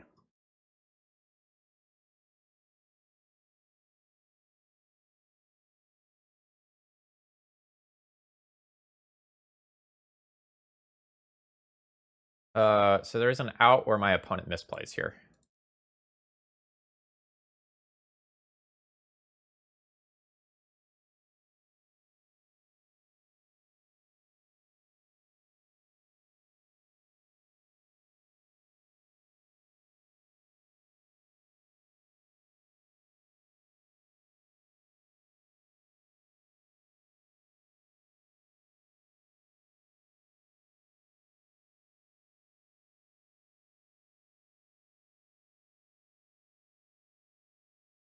If for some reason they were to not block my Mishra's Factory here, and block a spirit token instead, I blow up my spirits and win the game.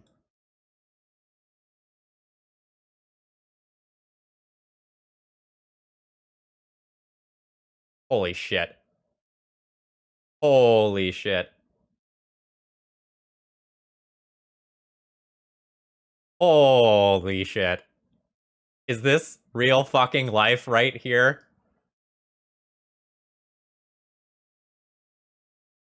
I'm gonna be so pissed if they get out of this, because this was like legendary fucking play to your outs moments.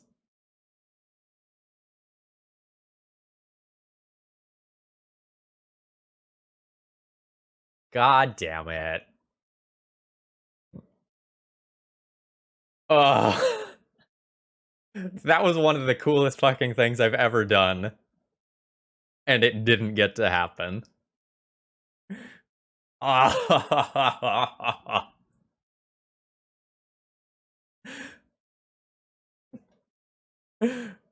Alright.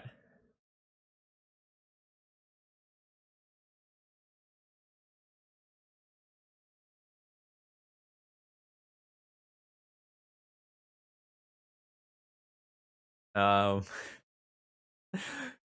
gonna gonna be sad for a minute. Let my opponent click on some cards.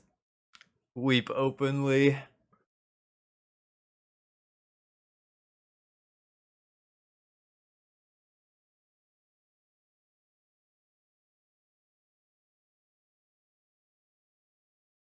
Alright, now I think I'm dead. I'll throw in the towel here. Like Grizzlebrand attacks again for 7, and then I can't put enough pressure to kill my opponent in 1 turn.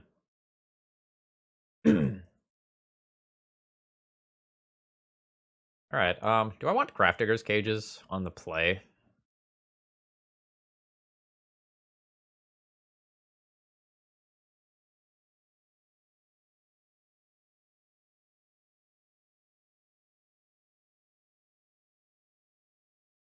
Maybe I want Grafdigger's Cages on the play. Let me just double check. I want to pull up the wording of Oath and just confirm that Grafdigger's Cage works. I'm like 90% sure.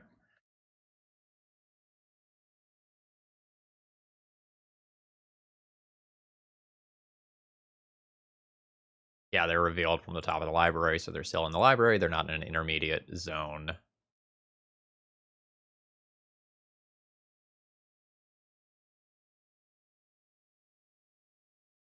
Yeah, I think I'm going to take Oath. Or sorry, I think I'm going to take Cages on the play. Because my opponent had PO and PO'd a bunch of times, but they couldn't actually kill me after doing that. So I think Cage is good on the play.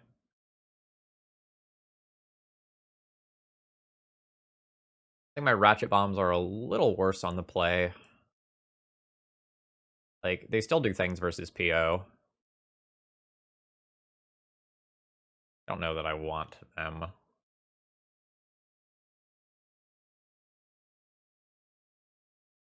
I'm going to go down a plating. If I go down both of these other walking ballista, how many threats do I actually have? 4, not a threat. 7, 8, 9, 10, 11, 12, 13, 14, 15. I start getting pretty threat light if I go down all of those. No, Needle on Grizzlebrand doesn't actually solve any problems, right? I lose the game to a 7/7 lifelinker most of the time.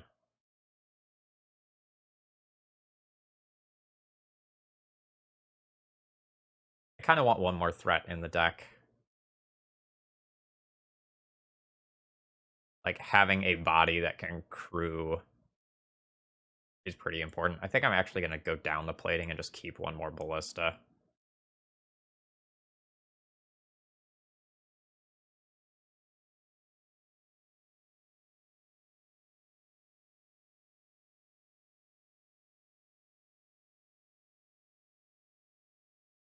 Um...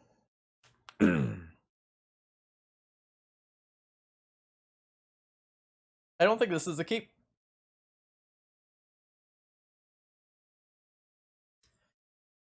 Hand plays a sphere on turn 1, which is something that I want, but then I can't cast any spells afterwards. I think I can find something more balanced. Holy fuck. Alright, 6 mana on turn 1 is Cage plus Sphere plus Crystalline Giant. Keep.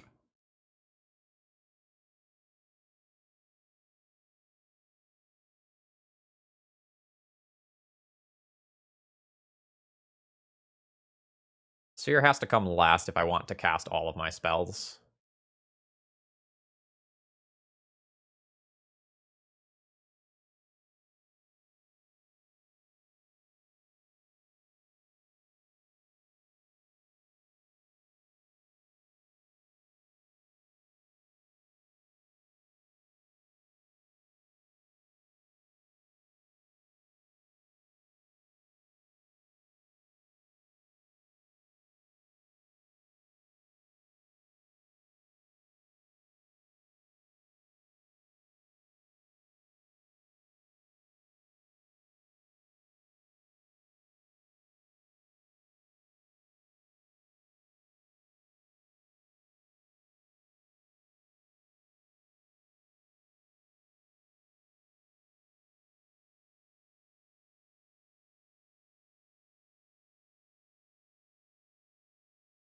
Alright, I got the +1/+1 counter.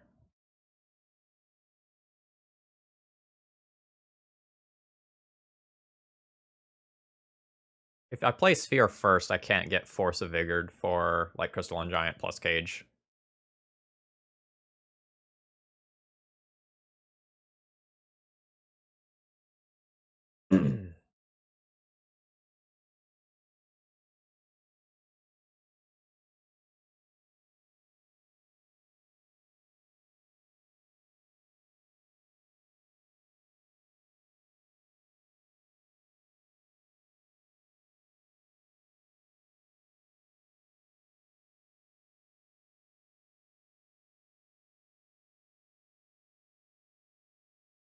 Oh, hell yeah, the Crystalline Giant is now hexproof.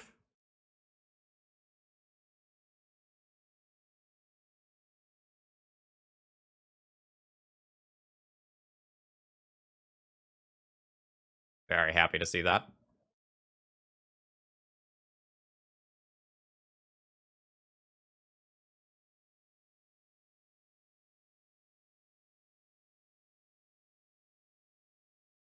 All right, I'm going to put a lot of power into play. Haven't mathed it out yet, but I assume my opponent is dead next turn.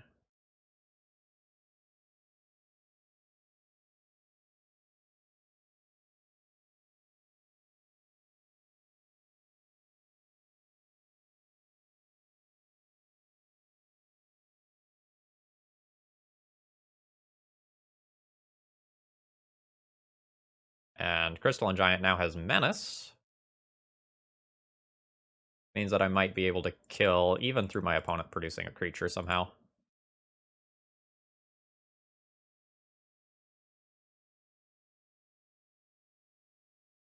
Keyword Soup Giant is indeed very strong.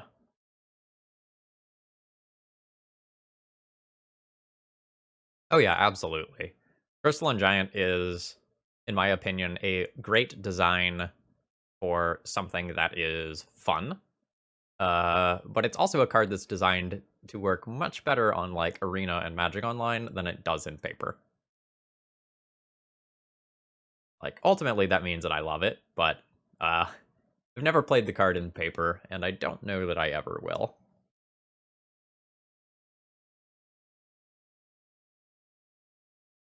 Alright, opponent Ancestrals. I don't exactly know what they can dig for.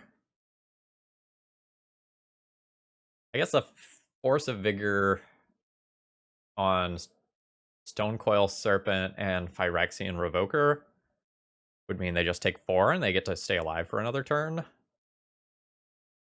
A Time Walk could maybe give them some outs. Oracle's Recall's pretty good. Yeah.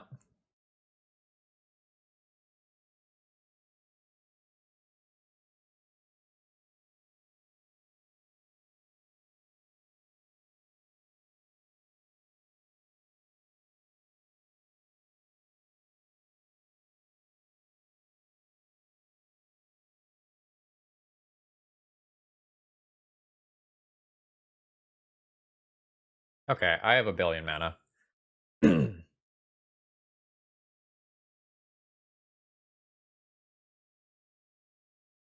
So I'll start with Sphere of Resistance.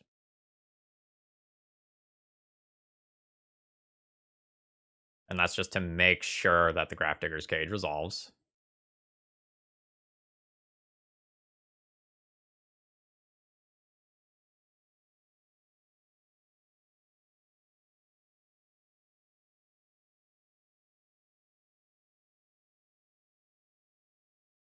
Poker?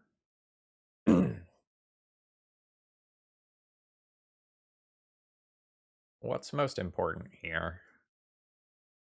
Revoking the Soul Ring to make it harder for them to cast multiple spells, probably. I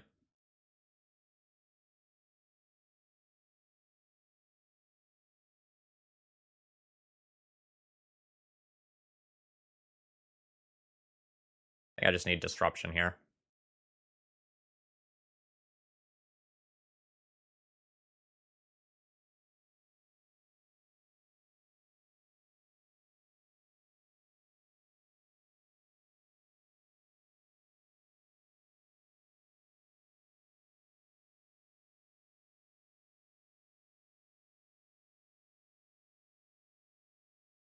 The way I lose is that if they have something like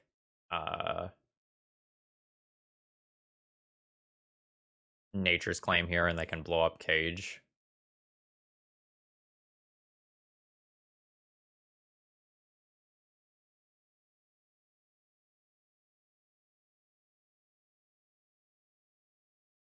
I have my opponent on a 2-turn clock.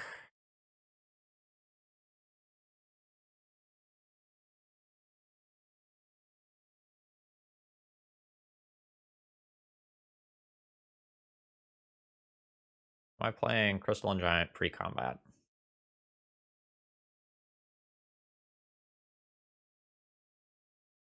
I think I'll play it pre-combat. That's awkward. No, haste isn't one of the keywords on here.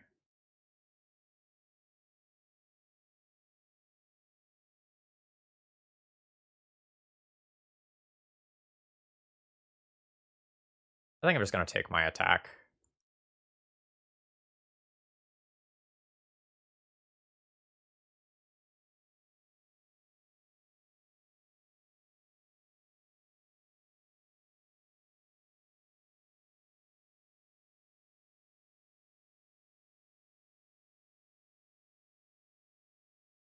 Like if I play out all my stuff pre-combat and then I get Hercules recalled, I lose out on like so much.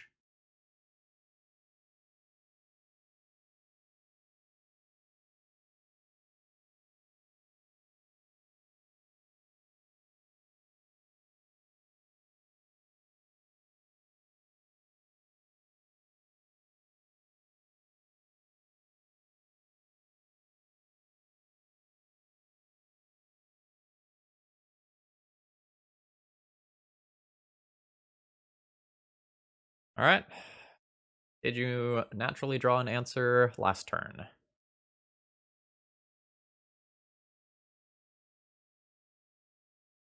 No. No is the answer. In which case we've probably got this.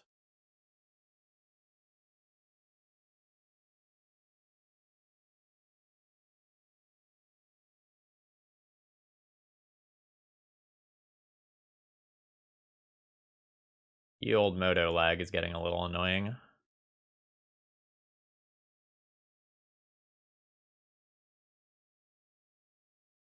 On his clock counted up for a second there. That was interesting.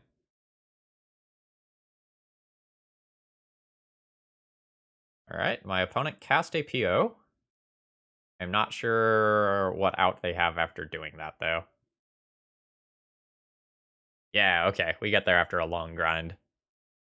Okay, I am on the draw for this one. This is a hand that plays a turn 1 Crystalline Giant and a turn 2 Ballista, turn 3 Sky Sovereign. I don't know that that's really a vintage hand.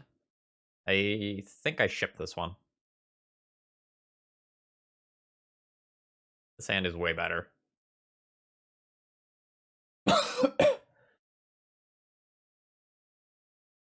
I don't know what the worst card in this hand is. It's probably the Sky Sovereign.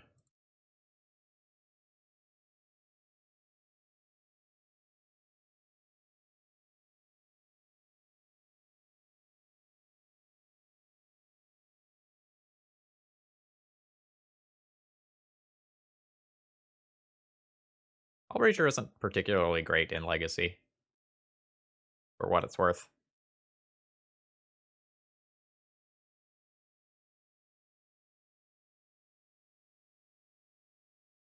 It's annoying when your opponent does the thing, but when it doesn't, like, it's a 3-2 with Flash that has no relevant abilities in a huge number of matchups.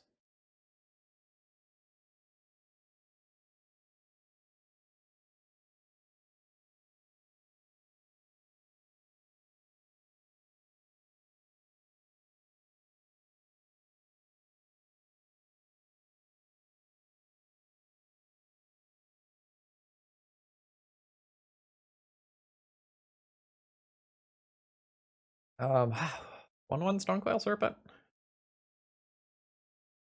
I don't think I won 1 Stonecoil Serpent. There's a chance that I do, just because, like, my mana is relatively taxed for a couple of turns, but it's so unimpressive once my opponent plays something like a Tarmogoyf or a Dreadhorde Arcanist or something. Oh, no land drop from my opponent after Ancestraling.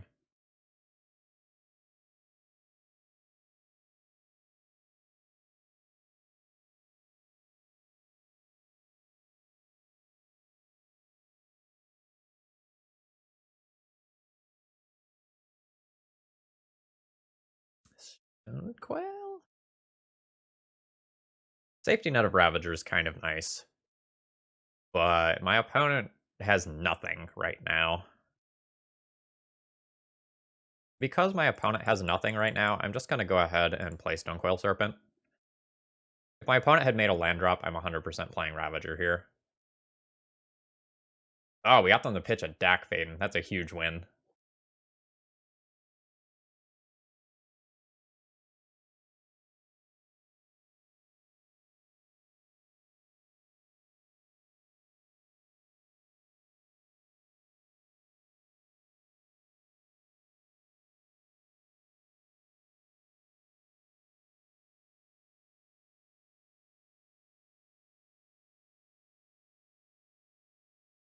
This time it's a Force pitching a Gush.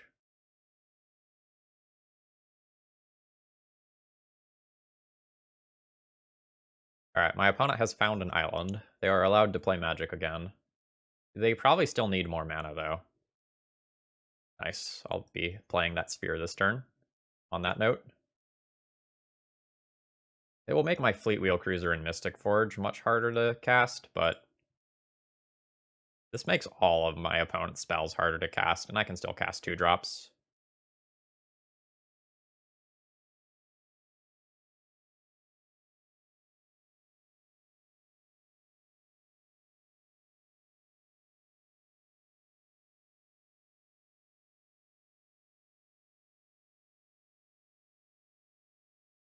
Two mana card here. I think that's going to be Ravager now.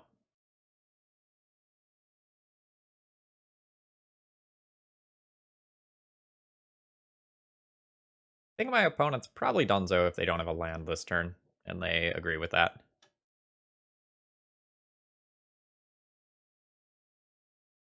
So we're probably just playing against a Xerox deck of some nature. I probably really need to respect Dak Faden here. Like, maybe I respect it so much that I even bring in Pithing Needle.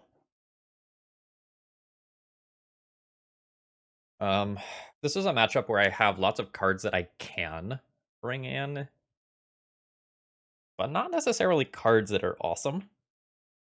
Like, I can bring in Cage to shut off Dreadhorde Arcanist. I can bring in Pithing Needle to shut off Planeswalkers, but, like, every time I board in one of those cards, I get more hands where my answers don't line up with the threats that they have.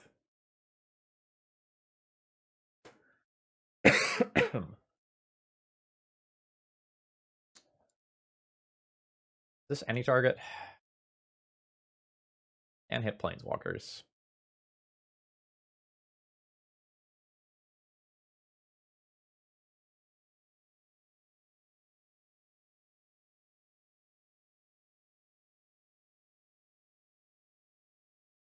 I think my game one plan is largely the plan that I'm going to be staying on. I just don't know how many cards I should be boarding in and what cards to be playing. I think the game 3 where I'm on the play is pretty favorable, but I think this game where I'm on the draw could be a little dicey. Um,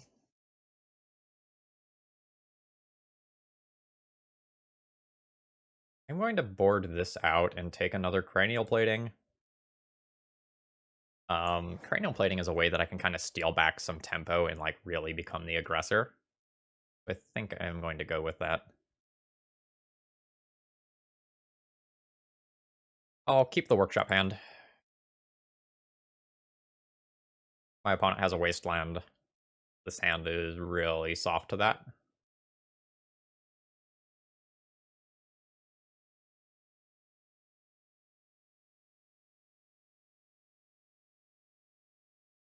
Was not expecting Deathrite Shaman after the lines I saw the previous game.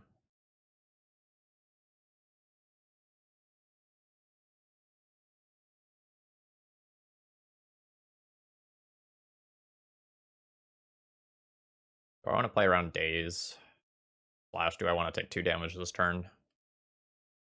To maybe not get Workshop Wastelanded.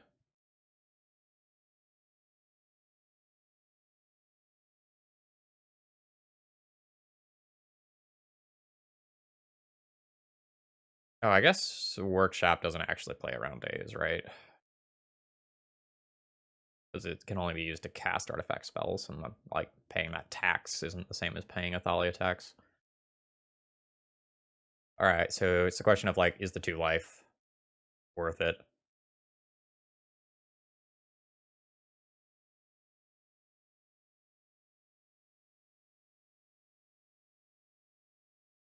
I think I'm gonna take 2. Maybe this one.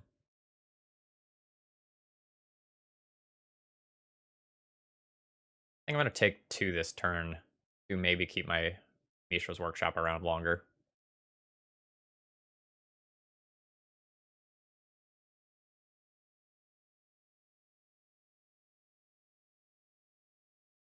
Alright, now I can revoke Ren in 6, which is hot. Ooh! And everything I do resolves, too?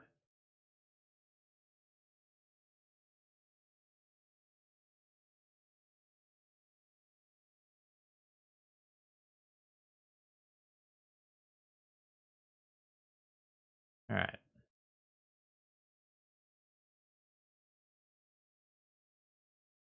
X is currently 1. Done. That protects the Phyrexian Revoker from a decent amount of removal.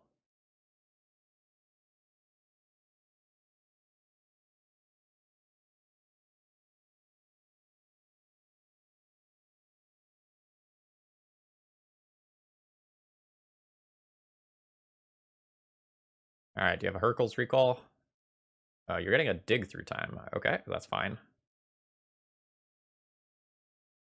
3, 4, 5, 6, 7 mana this turn.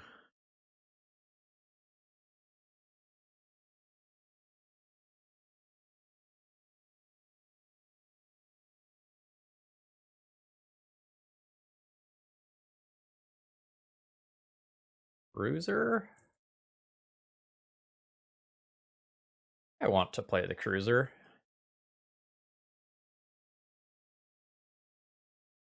Not sure what the Cruiser attacks, though.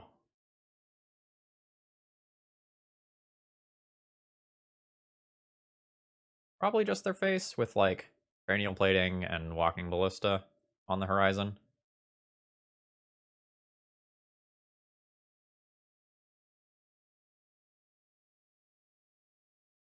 It's possible that playing a large walking ballista and killing Deathrite Shaman is good, though. And then I can kill Ren in 6 over 2 turns safely. Yeah, maybe let's do that.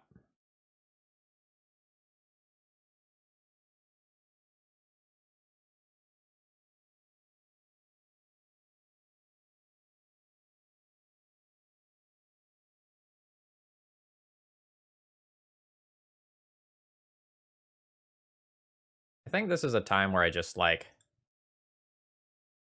have my opponent in a bit of a squeeze, and so I should keep that squeeze up. The question now is, like, do I bother attacking the Ren in 6? Maybe I shouldn't, since I have cranial plating.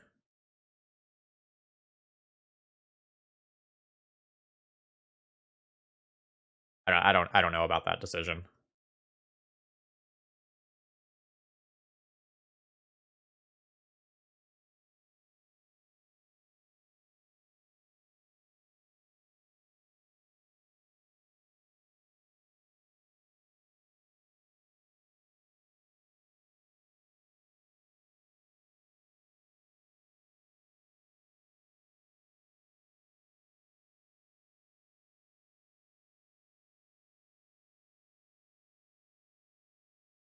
Cranial plating is going to be either +5/+5, or sorry, +5/+0 or +6/+0.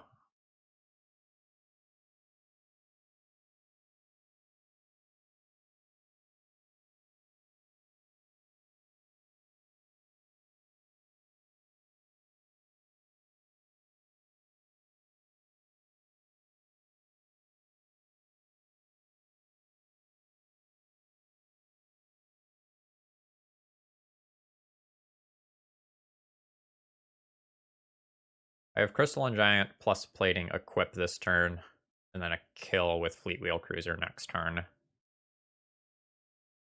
Believe I am game for that.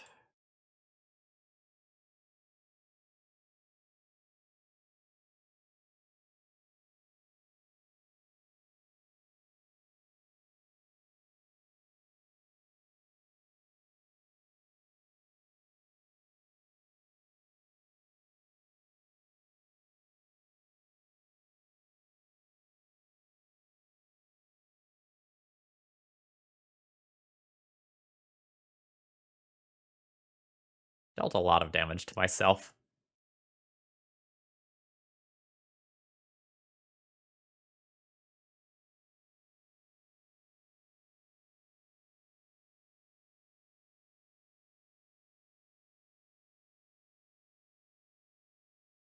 Alright, and we get the concession there for a 4-1 league.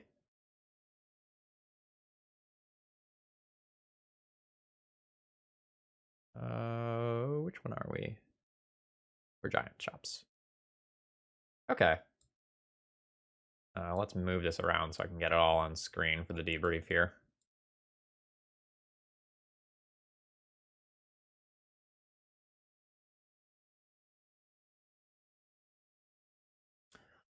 Thoughts on the deck list. I don't think I ever cast Sky Sovereign, and I drew it multiple times, and when I did, it usually just went back to a mulligan. This card is just slower than everything else that's going on in this deck. I understand the power that it offers. It offers a 6/5 flying body. If you crew it with something else, and a colorless lightning bolt effect is kind of cool. But I think this is too slow for Game 1 scenarios. In Game 1 scenarios, I want my opponent to be dead. And so I would rather this be either another creature or another cranial plating, I think.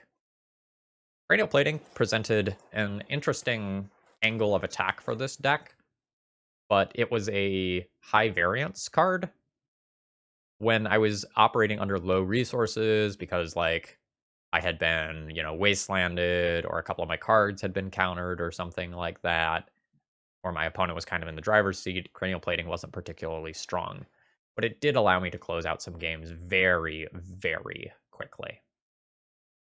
So that's something to keep in mind. I would certainly test the card more. Crystalline Giant was okay this league. It was maybe not insane. It did good work. My feeling is in that this specific league, Foundry Inspector probably would have been better than Crystalline Giant. But if we played more Shop Smears, if we played against more copies of Hollow One or something like that, where like the on-board presence is really important, I think Crystalline Giant is going to be strong in the same way that Luminarch Aspirant is strong, where unchecked over time, it builds up an insurmountable advantage. With so many mana sinks, why are we not playing Mana Vault? Well, we're not really good at untapping Mana Vault, right? Because, like, to untap a Mana Vault, we would need to, like, tap Ancient Tomb, and Workshop can't pay for that. So that's just going to end up hurting us a lot over time, I think. That's my guess why that card isn't in this deck list. And at some point, there is such a thing as too much mana acceleration, right? So if we look at our pile of mana acceleration, and I'll count Tolarian Academy for this, I believe it's 17. We have 17 mana accelerants in this deck in one way or another, so the difference between like the 17th and 18th is probably really small and not noticeable. Whereas like having one more body might actually be quite relevant. Like once you lock the opponent out, you do still need to win the game. Okay, as far as the sideboard goes, I feel like we had cards. We played against a lot of like fair-ish blue decks where like we didn't necessarily need this like huge pile of graveyard hate that we had. But when you're playing against the blue decks, you don't really need to sideboard all that much anyway. So this sideboard doesn't leave me going like, this was a great sideboard. This was a fine sideboard. It did what I want a sideboard to do in Vintage. But I don't know. There's probably wiggle room here to make things slightly better still. All right, for the folks who watched on YouTube, if you're enjoying the content, please consider commenting, subscribing, all that sort of stuff to help my channel grow and help people find my vintage content. For algorithm reasons, that stuff is really important to me. And if you're really enjoying the vintage content, please consider donating to see more vintage on the channel, because I would love to play it, and I'm having a lot of fun doing so.